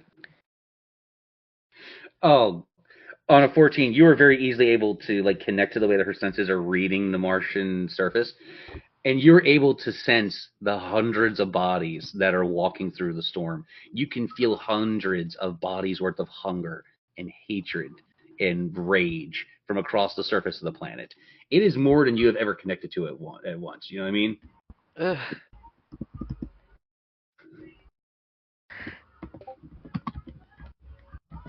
She's like, ugh, disgusting. Okay. Time's returned to you. You guys got about 2 minutes left. Have fun with it. Just like, ugh, this magic is this feeling is disgusting. I never felt it before. Not your power, not your universal connect, but the creatures within the storm. If It is very go ahead. concerning, to say the least. I say if we were to be smart, we would find a way to close off the entrance of this facility. If not, get out of here, find a vehicle or whatnot. There is a vehicle, actually, we found one a while ago. Where is that? Should be around here somewhere.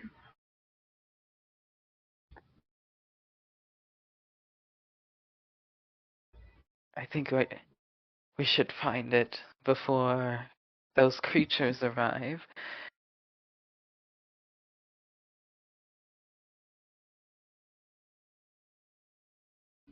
And she kind of looks around. Yeah, I was gonna say, can they join the roleplay? Yeah. Yeah. Yeah.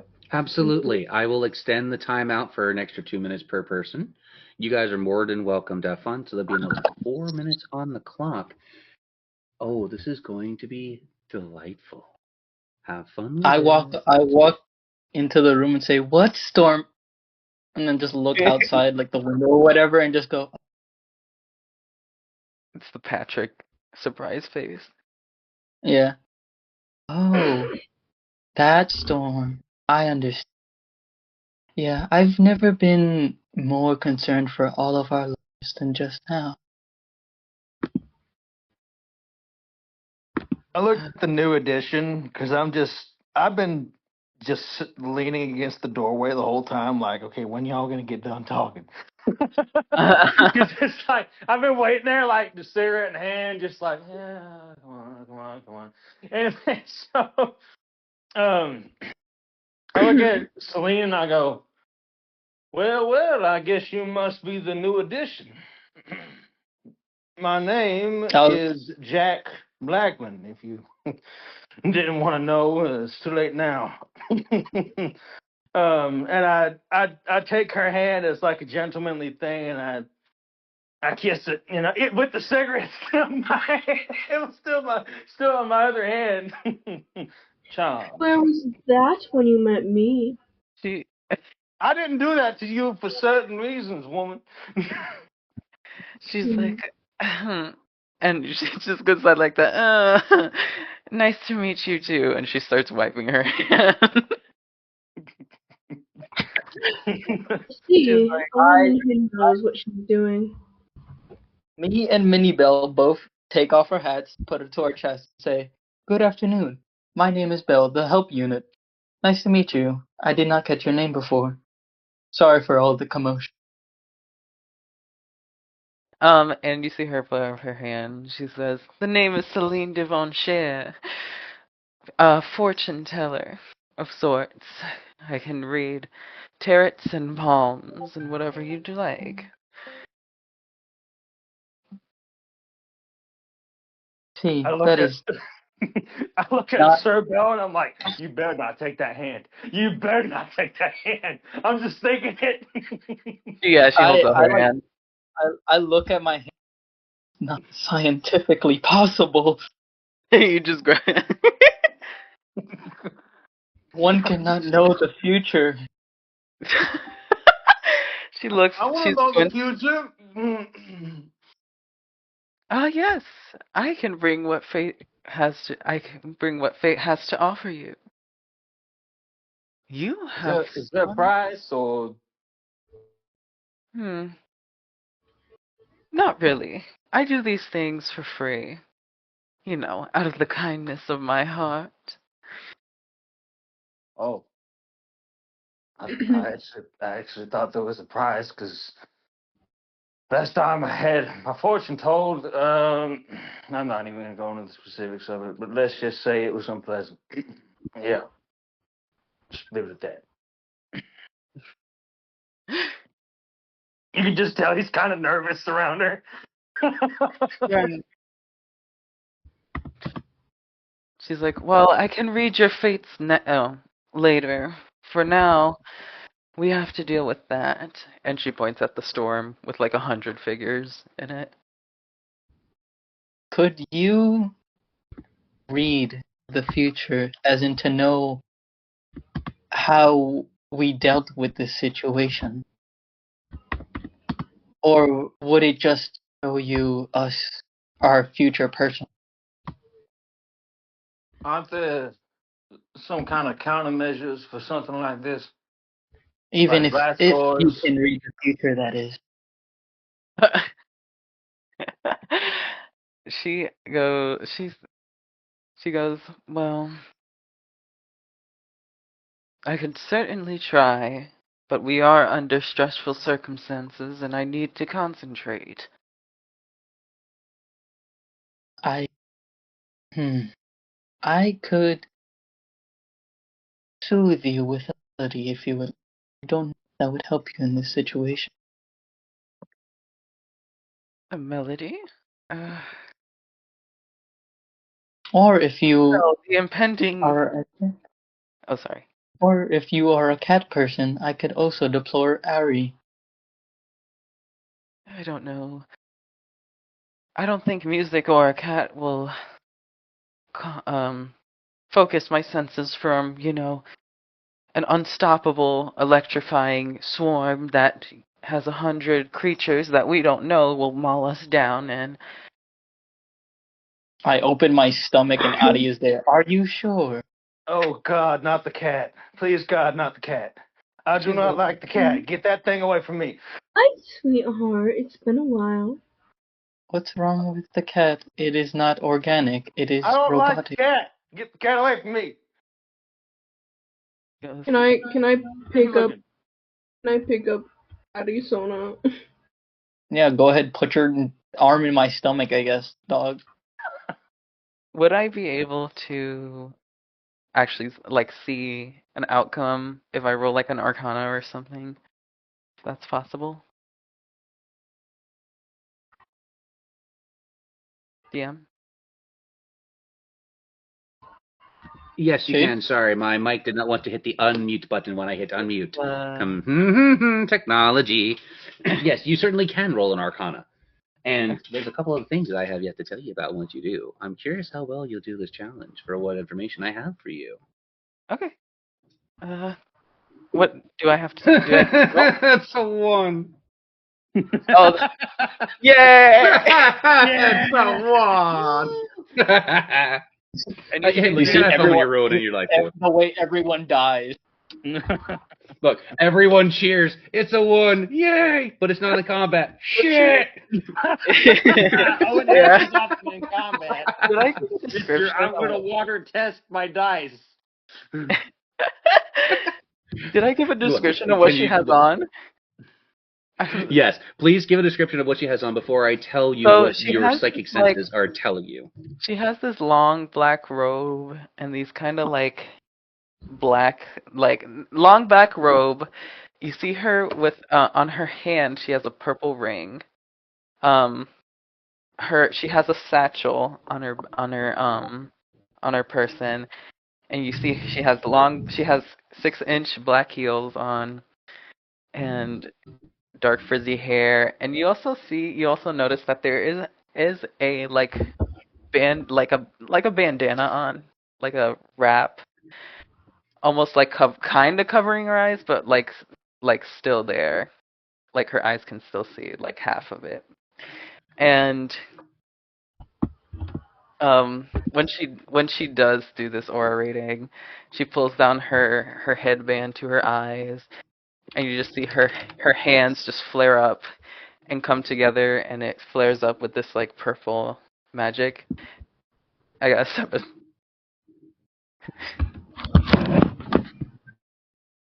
So you can so in this instance, all right, I'm going to allow you to re-roll that. Okay. And you will disregard your current disadvantage, okay? Since you're Okay. using psychic power and this is not a combat, the previous disadvantage does not apply. That is only in combat situations, okay? So I will allow you to do a reroll because that was a miscommunication on my part. So A reroll. Okay, let me. Hiya. Gotcha. 12. oh, beautiful. You are very easily able on that 12. Okay, so as you are kind of using your allies' psychic senses to kind of like bolster and increase your things. Yes. So as you notice, your psychic senses are starting to expand more than you're used to.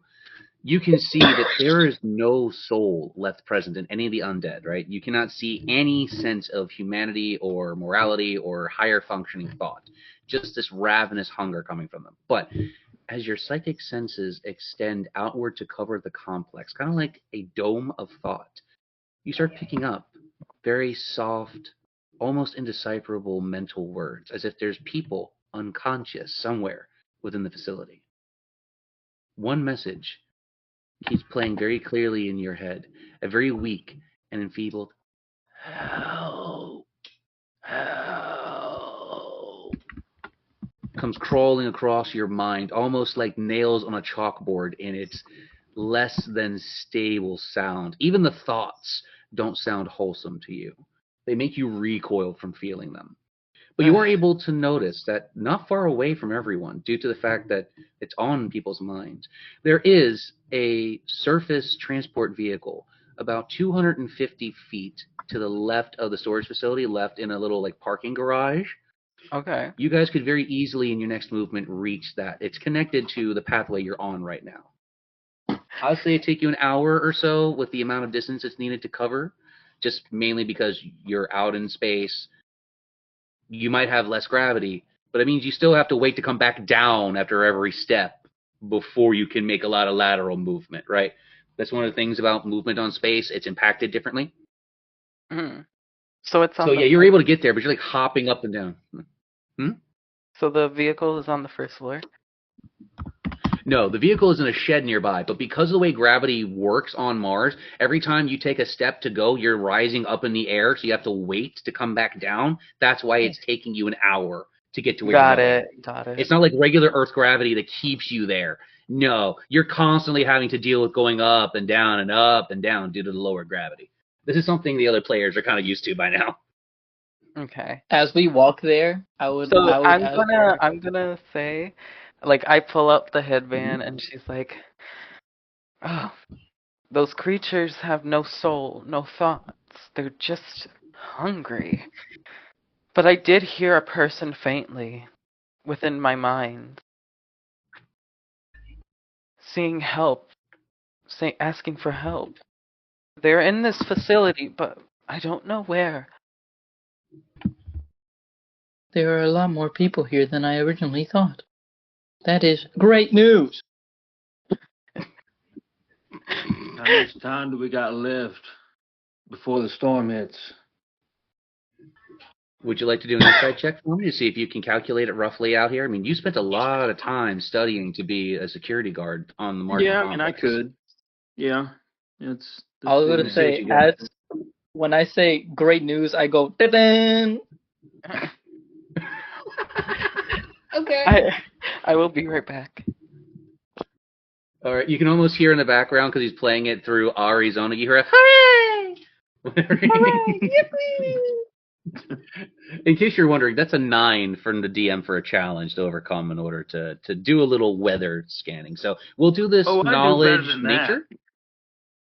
I bet. You don't want to do insight? I can do nature or insight. Depends on you. Whatever has your higher benefit. Yeah. Insight's my higher. I got a 23. Oh, you smashed it. So you know from watching the way the storm is moving and how your timing, how fast the lightning strikes are coming. It's going to take about 2 hours for it to hit your current location. You have enough time to get to the transport vehicle and use it to get to the facility before the storm hits, but only if you move. If you dally even an extra second, it could be precious time you don't have. Since there's not wind resistance to stop the storm, there is nothing to stop the progress, so it's just pure force coming towards you guys.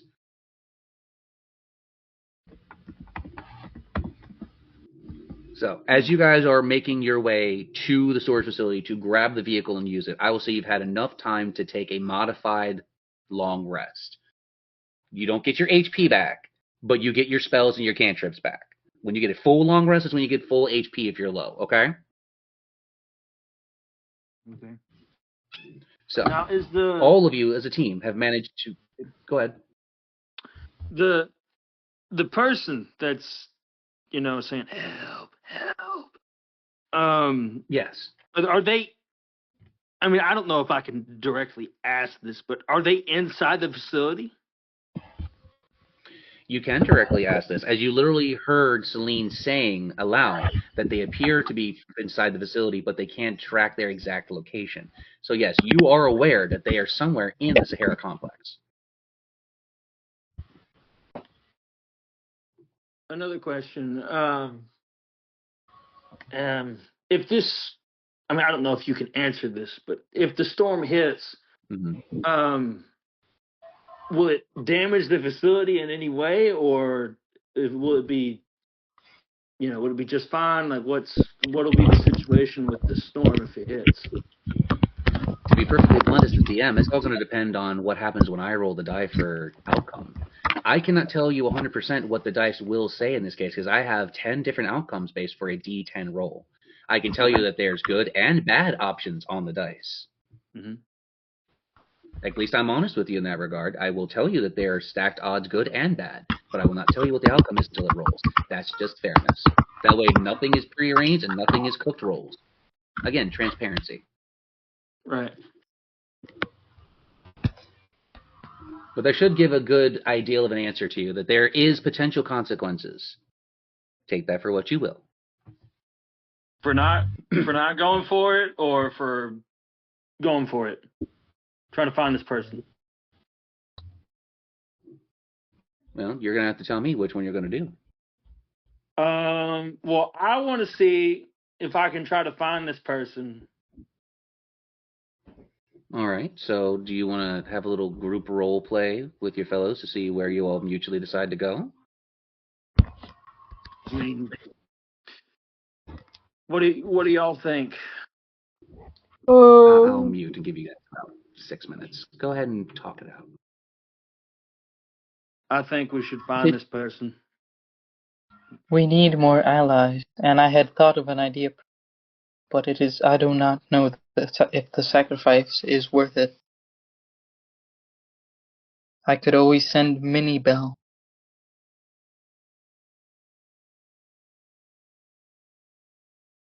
I do know that monster that's down below us is still around, but I don't know where it's at. But I do know that's a risk that I'm honestly willing to take if we end up finding this person, because they could help us, give us more information about what's going on. Because if they've been in this facility before any of us, they might have some crucial information. They might. But also, But is it there's the risk of the risking storm. our lives?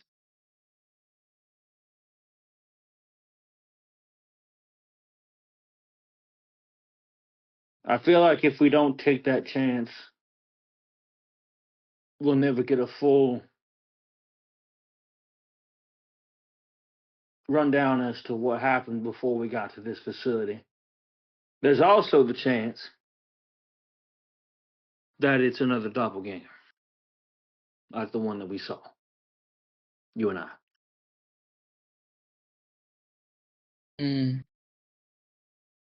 I don't know. I say we risk it, but we have to be fast. No stop points, no shortcuts. We make it there as fast as possible. Go back. I'm back. Sorry about that. We were we're considering whether or not to get the person that you said you heard crying for help. We're considering going over there and trying to get them before the storm hits. But you don't know where they are, so we were discussing looking around the facility. Okay. Lady of the future, would you be able to read a binary mind? If you like. I hold out Minnie Bell. Would you be able to read his future if I were to send him to go find that ally? No thoughts, brain empty. No, I'm just kidding. Will I be able to, DM? I mean, I Mini will Bell allow is you to a attempt to. separate You're person, going to have technically. to. The part that I You're don't going to have to take. know if you go through the whole binary mind, because I'm not a person. I am just code. Due to needing to have an organic mind to a bio-digital interface because our wonderful Sir Bell and Mini Bell are modified Warforged, I'm going to have to set this at a challenge of 17 or higher. So you're going to have to roll me a 17 or higher in order to try and interact with a digital mind. I mean, at the same time, I could be the one that goes and searches, and I feel like that would give her more of a chance of a better reading. Because I'm willing to go and do it. I'll leave that to a poll between you players to decide the ultimate 17 answer. or higher. Bell. Yeah, 17 or higher in order to whomever you choose as the target, whether it is Mini Bell or if it is Jack Blackman, is going to be a 17 or higher in order to interact psychically. So I'm not making this up, and I may or may not have rolled a nat 20. 25.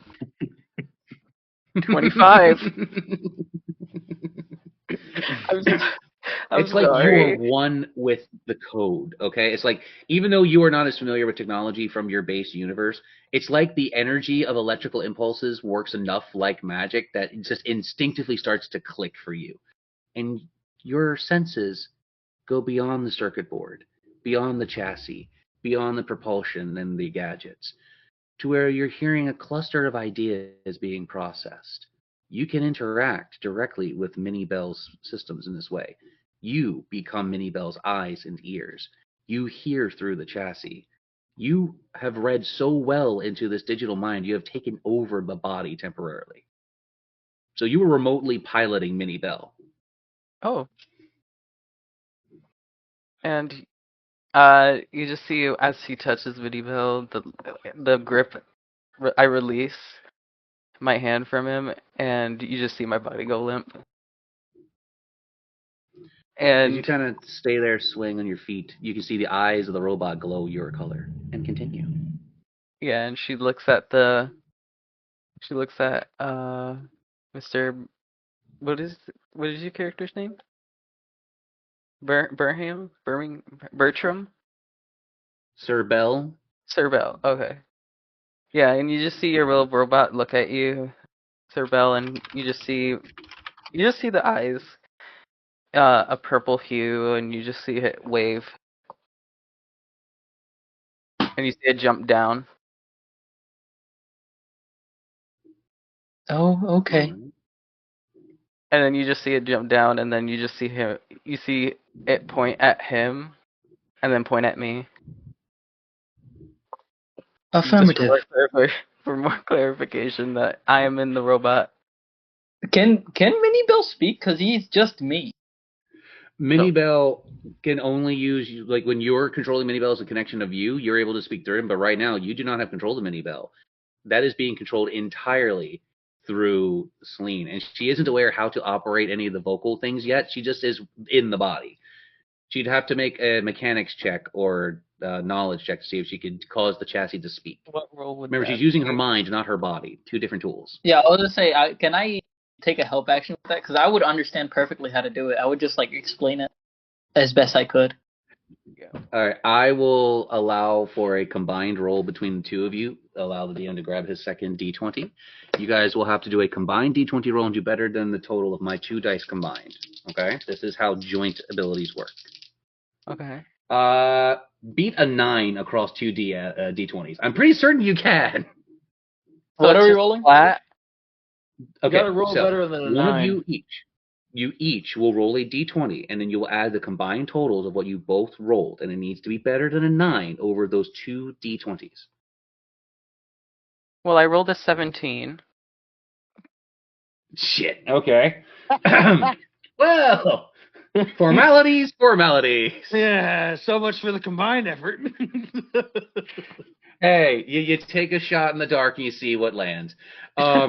You are very easily able to tweak the digital boarding and the impulses with your mind in order to activate speech through the chassis if you so wish, Celine. Yeah, so you guys just see the robot just standing there, just like she's like looking at itself, and just try to see it speak. and it's like it's trying, and then for the final thing, you just hear ah. Oh, that works. Well, do I have to speak like like him? No, you can speak like yourself, but just the thought of you have now given the entity with no mouth the ability to scream, that's going to live forever in my head.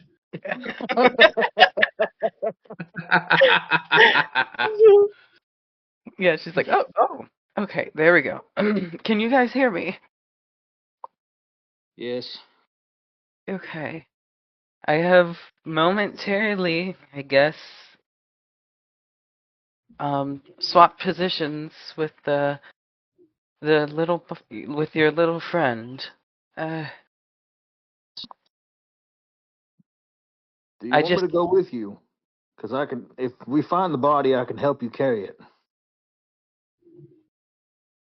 I, I guess that would be preferable. I Didn't wouldn't think want that. to lift anyone with this body.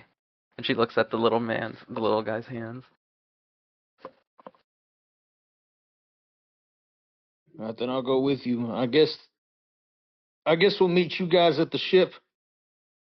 You two, if you can you carry my body with you? All right. I will take it. And as for the car, I will have the engine on waiting. I put Minnie Bell, or Celine in this case, on my shoulder. All right. All of you have kind of managed to make it to the transportation vehicle, piling in. Celestia taking the wheel. Celestia, I'm going to have you roll for me a d20 with no bonuses to see what happens when you take off in the ship. Remember, you are aligned with ice, and this is a vehicle that attaches to the attunement of whoever is driving it. We're taking off? I thought we were waiting. As I explained to you before, you had enough time to make it to the vehicle and then make it to the facility before the storm hits. It took you 1 hour to get to the vehicle. You have 1 hour left to get back to the facility before the storm hits your current location. So you're not taking off anywhere. This is only a land speeder. It doesn't go into space. It only goes through the complex's tunnels to all the other buildings in a much more facilitated way. Oh no! What I meant is I thought we were waiting for him to come back, and we were just gonna have the car ready to like leave at any moment. If you were to do that, you would be caught out in the storm.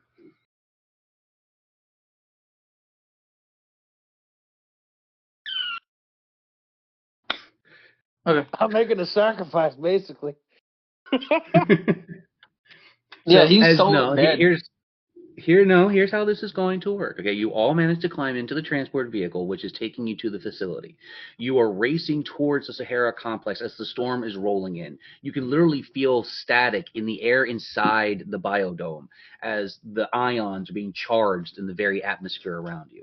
With almost a scaring, screeching applications of the brakes, you guys drift through the open doorway of the Sahara complex. You, Celestia, having just enough time to hit the auto lock protocol on the door as it slams shut.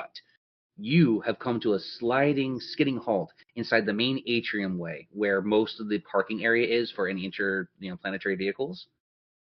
You are in just outside the main complex of the Sahara complex itself, like the main area.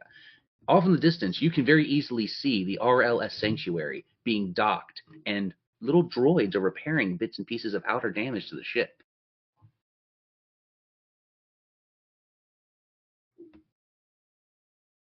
I swear to God, if you hurt my dust devil, I am going to have your head, Celestia.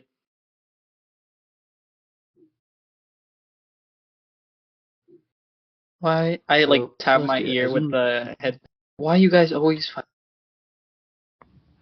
If you have my head, then you wouldn't be able to argue with me anymore, and I guess then you wouldn't have any entertainment, am I right? You make a valid point. I don't retract my statement, though, because you get a scratch on this thing, it will be the end of you. That's beautiful. That almost Celestia, sounded threatening. I just waxed as it. you managed to just waxed it. Just you wake up from a comatose position. Last episode, I just waxed it. Okay, I love that. I love that. Celestia, as you manage to get your crew inside the safety area of what is known as Sahara Complex, there are two things that are happening at the same time. So we need to go over each one in series. Okay. Mhm. First of all, you hear a blaring alarm ringing out inside the facility. The weather alert system has been reactivated after you guys did some minor repairs to the solar fields when you first got to the facility. You know that it is now tracking the storm. So first of all, that thing is wailing and wailing all across the facility, right? It's like the central computer is going nuts. You know you can very easily access and turn off the alarm. Do you choose to do so? Um, can we skip my turn? Aw. As you wish. I'll say that you managed to put all of your focus into driving your allies through the storm, and that has basically taken all of your actions and the potential of this turn. You did the bravest thing you could, facing the storm itself directly. That'll bring us over to Sir Bell. Question. Answer. Because of the fact that me and Mini Bell are connected, can I like? Because I already know I have for like everyone else, I have the communication device, but I don't have Mhm. for Mini Bell, which is technically like you said it was part of me. Like I take over its senses sometimes. Would I be able Yes. to like send her like a message almost, or like just like a thought? So you want to send a private message directly into Celine's mind since they're in the chassis of Sir Bell? Yeah. I'll allow it. We've taken care of your body. It is in the cruiser. How is progress? How is progress? You cut Yeah, out. how's the progress? Okay.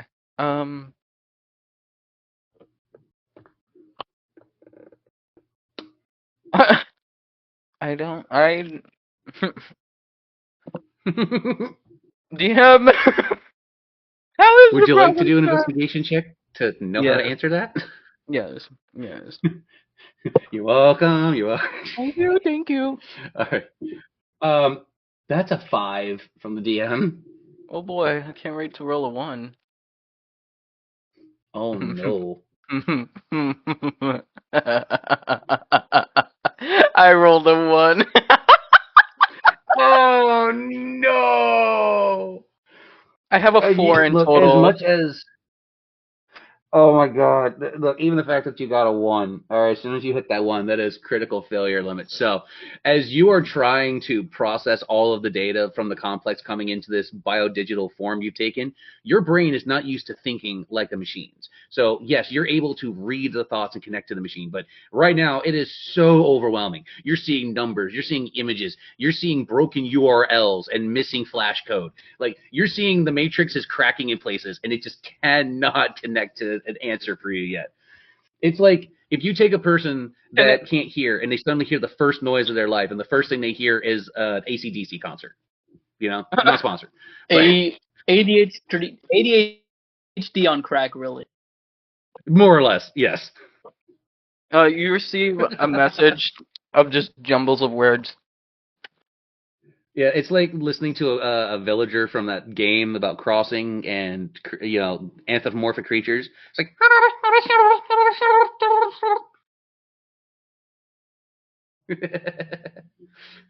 I love that. I love I that. look at her body, say, well, I don't really know what happens if they die, and like tap my two fingers together. This is somewhat alarming.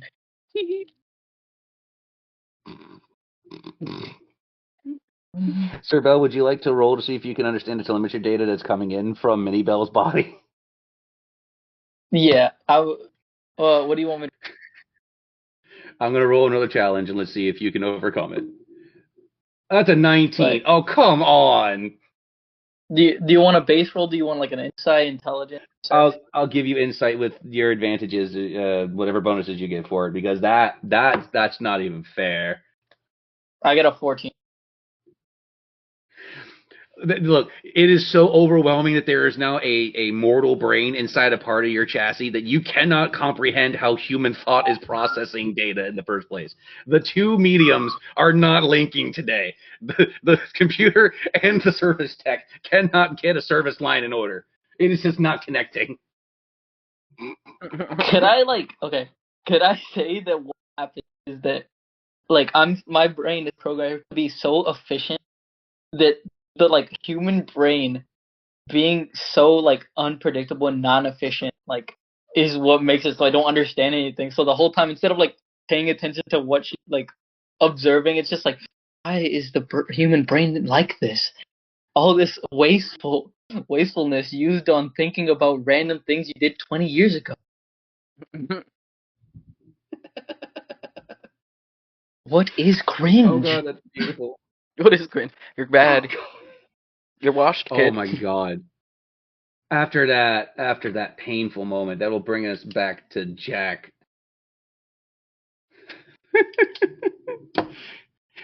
Now, Jack, I'm you just had originally tried staring to at the two set of off. them in confusion. I'm like, what is going on? And, Do you want to access the and centralized then I just computer? go back and I just stare at Celestia like unblinking, like you better not fuck this up. Oh my god. So there are three things that you can immediately interact with in this area before you'd have to go to another area. There's the centralized computer that is releasing the alarm. There is one of the med droids nearby if you so choose to get any healing if you're missing HP. And there is, of course, the emergency cots laid in the medical area, which is set up in the main atrium by the bots when you first got here. It would take you a lot of footsteps at this stage in order to get to another room or over to the ship.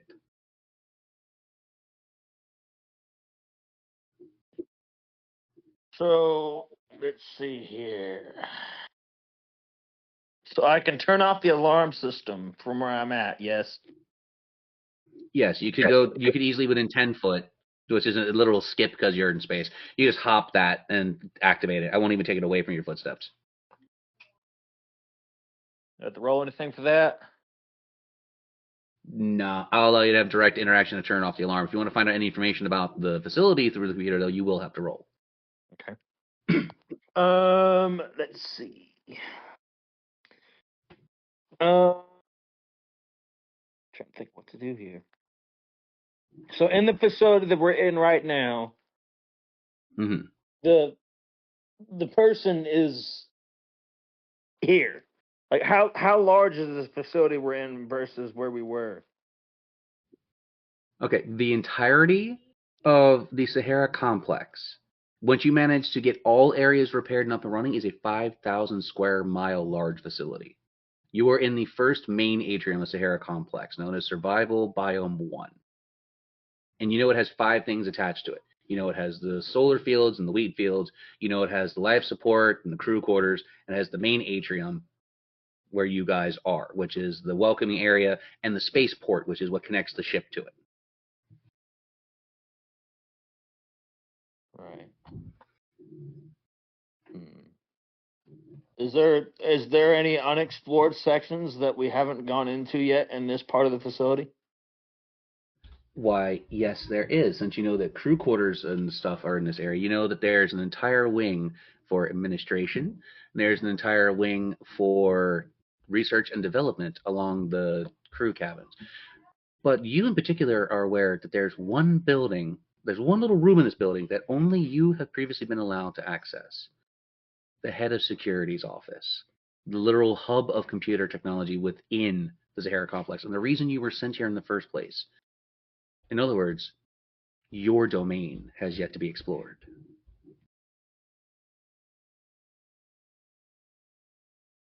I think I'm probably going to head there. Um, Check out the All right. place and kind of think things over, kind of about what all that's happened and stuff. So yeah. Um,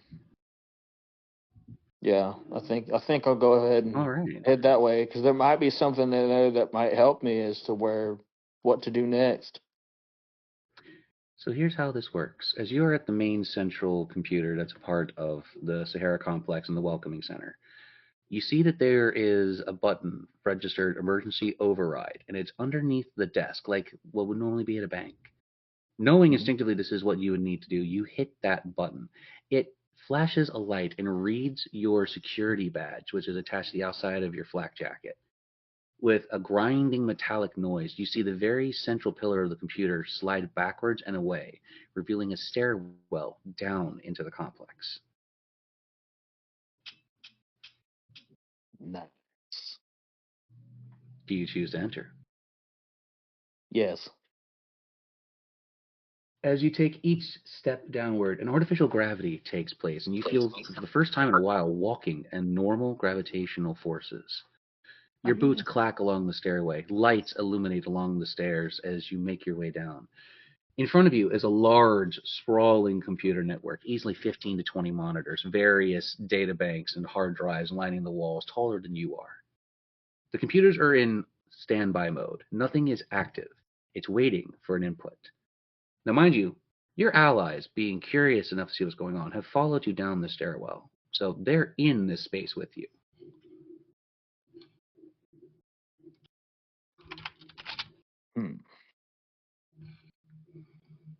I guess I discuss with my allies at this point. Um, See what the next step is. Beautiful. I'll give you guys a couple minutes of role play. Go ahead. Have fun. There's so many computers here, I don't know what to start with. Am I still in the robot? No, I would say at this point your psychic senses have returned to your body, and you are literally in your body inside the head of security's office with everyone else. Yeah.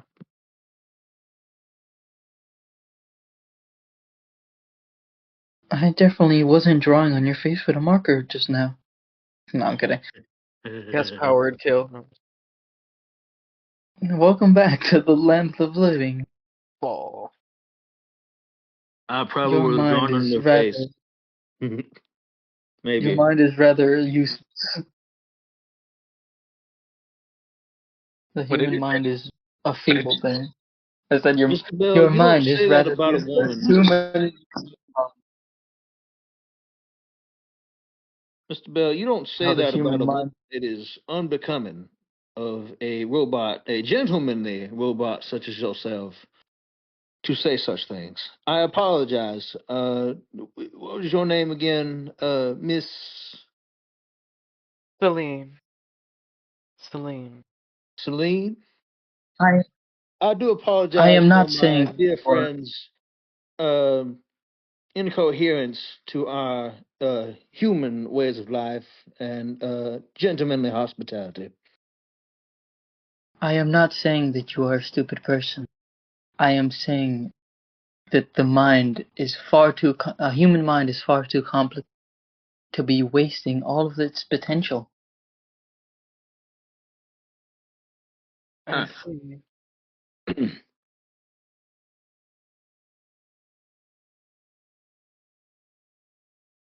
Also, Jack, you mentioned computers. Yes, that seems to be your specialty. What do you see in front of you? A whole bunch of monitors and nothing else. Hmm. I don't even know which button to press.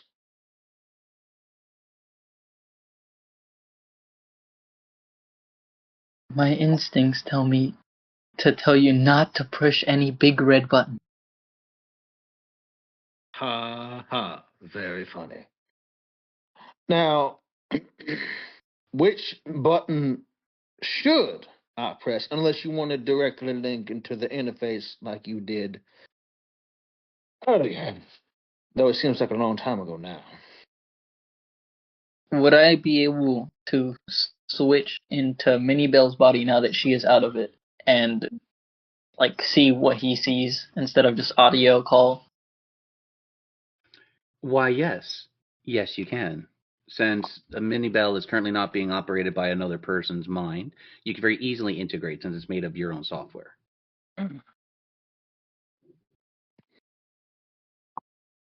Finally. As you lot are discussing what to do, you notice there's two buttons that are literally glowing on the console.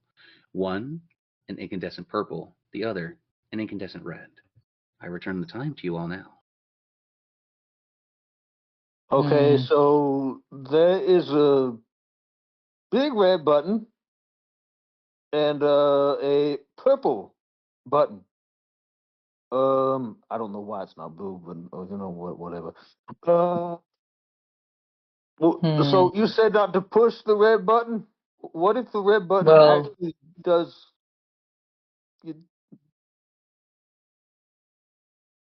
I'm not sure.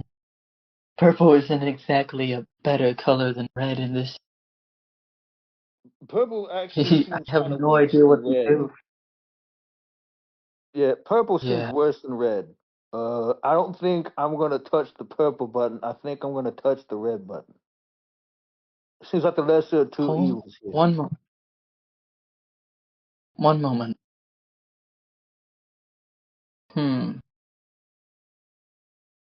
Could I use identify on one of the buttons to see what it does? Or would that only be because it's normally for medical objects? No, in this case, I'll allow you to identify object if you so wish. Challenge is Okay. going to be a 9. Yeah. What do you want me to roll for? Just a normal d20? Because it's Yep, just roll d20. Okay. Yeah, at this stage, you don't have to worry about a bonus or anything. There's something coming that's going to happen from all this, so be prepared. Well, I got a Into the 2, end of today. so I guess I identify the floor. You identify there's plastic and metal and various other minerals that's inside the composition of the button, but you cannot for the life of you figure out what exactly the button does. So the options are the purple glowing button or the red glowing button. I suggest a coin flip. We are already practically dead. Honestly, I think you'll be the only one left standing. Well, like I said before, I can always be rebuilt. And if I am rebuilt, I could take what's left of you. Can we press the purple? We're trying to make a deciding factor as to which button to press, young lady. So if you will excuse us, this is a very important moment because this could mean the end of us all. The purple. Purple. The DM will roll. Minnie Bell jumps on the purple button. I was about to say the DM was about to flip a coin, but Sir Bell took it right out of my hands. Minnie Bell flies over. Minnie Bell jumps off his shoulder and hits the purple button. As the purple button is depressed down, you hear almost a little chime go off throughout the facility before an automated voice plays. Well, Jack, I expected you to be here ages ago. I mean, we've been waiting for you to take your place for so many months. Now then, now that you've managed to make it to the facility, it's time for you to know your true mission. I didn't recruit you for nothing, after all. No. I've been waiting a very long time for you to be here. Exactly, error, cannot insert date and time, amount of months and years. Why, it's almost as if I was wishing I could be there to meet you in person, but one of my most important missions yet has come up, which means you've got to take yours even more seriously, my friend. I'm currently deep within the planet's core, deep within what we know to be Complex X. You'll have to find me there if you want to learn anything more.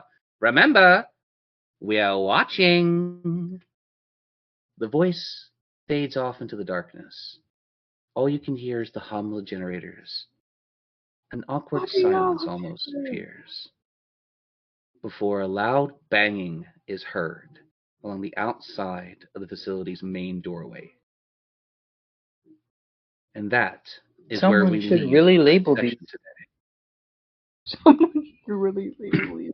Oh no. We leave our session with something banging on those big metal locked doors as you guys made your way into the facility. We will find out what all of that means and what the mysterious message from Ollivander meant next week.